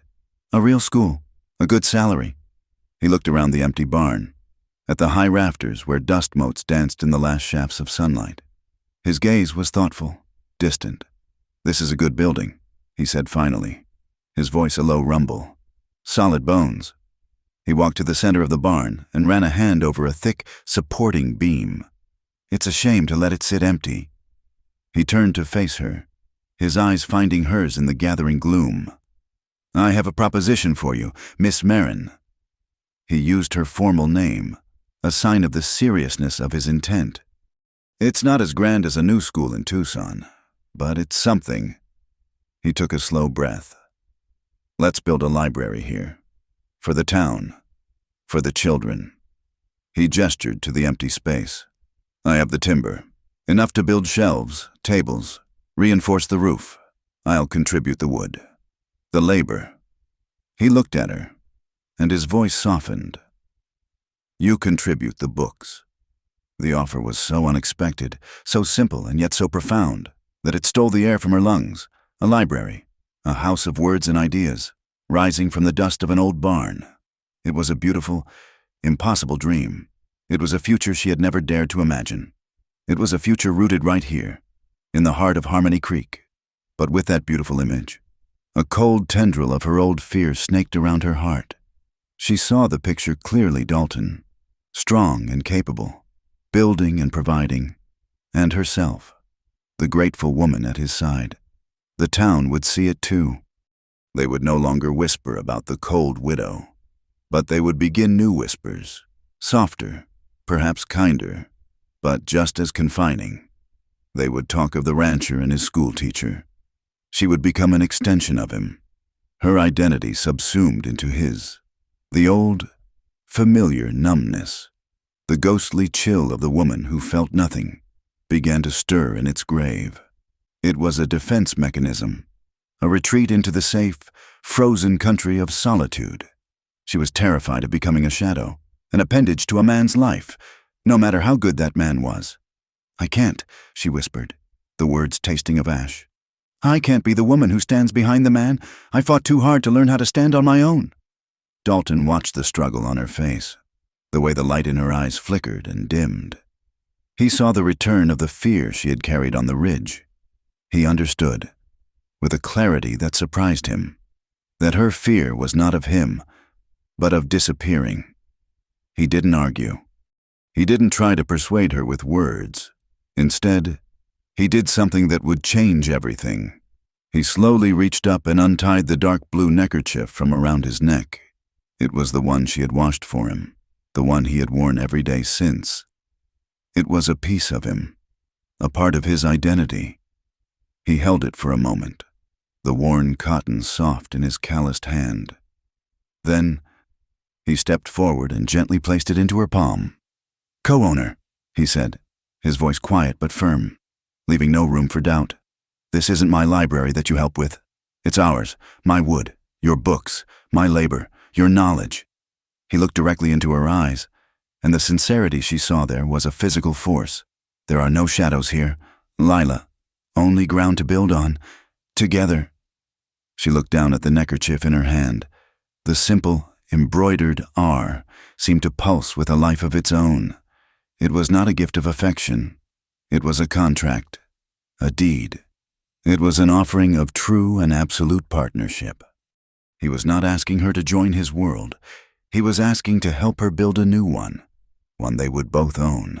The cold tendril of fear in her heart loosened its grip, and in its place, a fragile, tentative warmth began to spread. The next morning, she did not go to the schoolhouse. She went to the old barn. Dalton was already there, a sawhorse set up, a stack of fresh-smelling pine planks beside it. He looked up when she arrived, a silent question in his eyes. She didn't answer with words. She walked over, picked up a piece of rough sandpaper, and began to smooth the edge of a board. And so, they began to work. Their days fell into a new rhythm, a silent conversation spoken in the language of labor. The sharp, clean scent of sawdust filled the air, the rasp of the saw cutting through a plank, the rhythmic tap-tap-tap of a hammer, the soft, abrasive whisper of sandpaper on wood. These were the sounds of their courtship. They worked side by side, a comfortable silence stretching between them. He would measure and cut the thick timbers for the support beams, his movements sure and strong. She would take the cut planks and sand them, her slender fingers working the rough surfaces until they were smooth as polished stone. She found a deep, meditative peace in the repetitive motion. With every rough splinter she smoothed away. It felt as if she were smoothing away a rough edge of her own past. Each fine curl of wood that fell to the floor felt like a piece of the old, numb shell falling away from her heart. The town watched, at first with curiosity, then with a quiet, growing respect. They saw not a romance, but a partnership. They saw two broken people building something whole. As they worked, the world around them seemed to heal in tandem. The late-season rains came, not in a torrent, but as a gentle, soaking gift that turned the pastures a vibrant, hopeful green. In the hollow, Dalton's herd thrived. A new crop of calves was born, strong and healthy, their bawling calls a promise of a future that was no longer mortgaged to a deadline, but to a season. The promissory note no longer felt like a guillotine. It felt like a goal that could be met. One afternoon, the train whistle blew, a long, mournful sound as it prepared to depart. Lila looked up from her work and saw a solitary figure boarding the passenger car. It was Cyrus Bale. He had sold the bank to a consortium from Prescott and was leaving Harmony Creek for good. He did not look back. The train pulled away, and the sound of its whistle faded into the distance. It was no longer a sound of threat, of a predatory world closing in. It was just a sound, a farewell to a chapter that was finally, truly over. A few days later, Sheriff May Donovan stopped by the barn. She leaned against the doorframe, watching them work for a moment, a small, approving smile on her face. "It's looking good in here," she said. She looked up at the high rafters. "You'll need a way to call the children when it's done." She pushed her hat back on her head. "Need a new bell?" Dalton looked at Lila, then back at the sheriff. He nodded. "For the children," he said, his voice filled with a simple, forward-looking certainty. "To call them to the morning."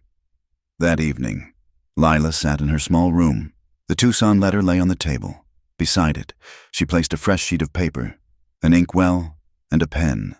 She dipped the nib in the ink, the small scratching sound loud in the quiet room. She wrote clearly, her hand steady. She thanked the board for their generous offer. She wished them well in their search for a suitable candidate. She wrote that she had found a new project, a partnership, that required her to remain in Harmony Creek. When she was finished, she did not sign it with a flourish. She simply placed a single, definitive period at the end of the last sentence. Then She leaned back in her chair, a slow, quiet smile spreading across her face. It was not the smile of a woman in love. It was the smile of a woman who was, at long last, the sole, undisputed owner of her own heart. And she had decided to build its home right here. The seasons turned. The harsh, unforgiving sun of summer softened into the golden, forgiving light of autumn. The land, nourished by the late rains, was generous. And in the heart of Harmony Creek, something new and whole had taken root. It began with a sound, not the deep, solemn toll of the church bell, but a new sound, a bright, clear, and joyful peal that rang out across the valley. It was the sound of the new bell, mounted in a small, freshly built cupola atop the old barn. It was not a call to worship or a warning of danger. It was a call to the morning, a call to begin. And, at its call, the door of the barn burst open, and life spilled out into the sunshine. The children, a dozen of them, emerged in a chaotic, laughing torrent. They were a whirlwind of scuffed boots, bright calico dresses, and patched denim trousers. Their hands were dusted with the fine white powder of chalk, and the corners of their mouths were sticky and sweet with the remnants of the peach preserve's misses. Henderson had brought by that morning. They scattered into the town square, their high, clear voices a melody that the town had been missing for a long time. Lila and Dalton stood on the small, newly built porch of the barn, watching them go. The sun was warm on their faces. Above their heads, a single, long plank of polished pine had been hung. Carved into it in neat block letters were the words, Rook Hollow Library. The scent of the new wood, clean and sharp and full of promise, mingled with the earthy smell of the surrounding pastures and the faint, sweet scent of books and paper that now filled the old building. The space that had once held hay and horses, then a makeshift classroom, was now lined with shelves that groaned under the weight of donated books. It was a repository of stories, a house of knowledge, built by hand, together. The last of the children disappeared down the main street, their laughter fading into the quiet hum of the town. A comfortable, peaceful silence settled around the library. It was in this quiet moment that Lila turned to Dalton. She was holding something in her hands, a small, neatly folded square of dark blue cotton. It was his neckerchief, the one she had washed and returned to him what felt like a lifetime ago, the one he had given back to her as a deed of partnership. She had washed it again, and now she held it out to him. He took it from her, his gaze falling upon the corner. His mother's simple, embroidered R was still there, but now, right beside it, stitched with the same care in a fine, dark thread, was a new letter, an L. The two letters stood side by side, their loops and lines intertwined. RL, Rook and Lila. It was no longer just his. It was theirs, a new brand, a new sigil, stitched not into the hide of cattle, but into the fabric of their lives. Dalton stared at the small, perfect stitches, his throat suddenly tight. He looked up at her, at the quiet, steady light in her eyes. He opened his mouth to speak, to try and find the clumsy, inadequate words to say thank you, to tell her what this simple act meant to him. But the words wouldn't come. They felt too small, too hollow for the great, swelling emotion in his chest. Instead, he simply took her hand, the one that wasn't holding the neckerchief. He folded his fingers around hers, his calloused palm enveloping her slender one. He gave her hand a gentle squeeze. It was not a gesture of passion, but of a deep and profound gratitude, a silent acknowledgement that she had not just mended a piece of cloth, she had mended a piece of him. She smiled, understanding his silent language perfectly.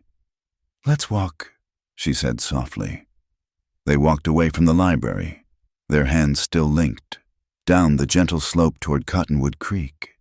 The air was clear, and the sky was a vast, unbroken bowl of blue.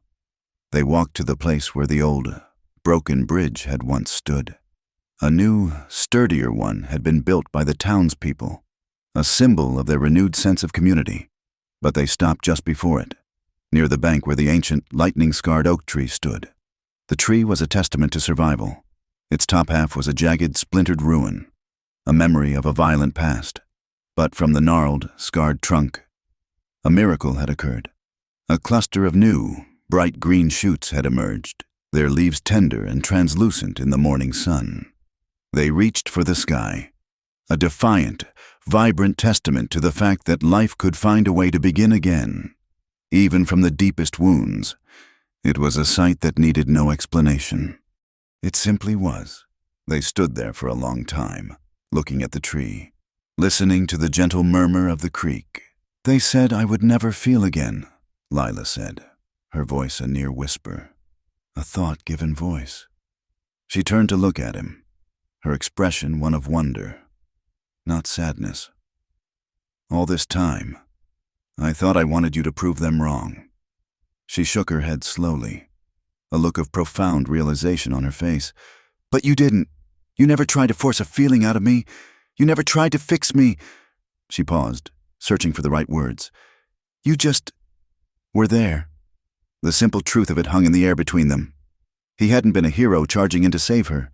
He had been a man, mending a wagon, tying a rope, holding a lantern, standing beside her in a silent church. He had been a steady, quiet presence in her world, a fixed point in the chaos, allowing her the time and the safety to find her own way back. Dalton looked from her face to the new shoots on the old tree, and he understood. He had not been trying to save her. He had been trying to save himself, and somewhere along the way, their two solitary struggles had become a shared journey. "Then let's just be there," he replied, his voice as quiet and as steady as her own. "Every morning, when the bell rings." It was not a passionate declaration. It was a promise, as solid and as real as the earth beneath their feet. It was a commitment to the small, daily act of showing up, of being present, of choosing each other with every sunrise. He leaned in, and she met him halfway. The kiss was slow, unhurried, as gentle and as full of promise as the morning sun that warmed their faces. It was a kiss that tasted of hope, and of a future that would be built not with grand gestures, but with the quiet, steady labor of two hearts, side by side. Behind them stood the library, its shelves filled with stories. In the distance, the soft lowing of healthy calves drifted on the breeze, and from the town, they could just make out the faint, joyful sound of children's laughter. As the sun climbed higher, casting its warm light over the valley, the lamps of Saguaro Ridge were no longer needed. Hope, they had learned, wasn't a miracle that descended from the heavens. It was not a sudden, magical cure. Hope was quieter than that. It was the simple, profound, and courageous act of two people, choosing each other, and getting on with the work of the day. Thank you so much for listening to our story. We'd love to know where in the world you're tuning in from, so please drop a comment below to say hello and share your thoughts. If you enjoyed this journey, please subscribe to our channel, Wild West Stories 1850, and give this video a like. And to help this story reach more listeners, please consider hitting the hype button to show your support.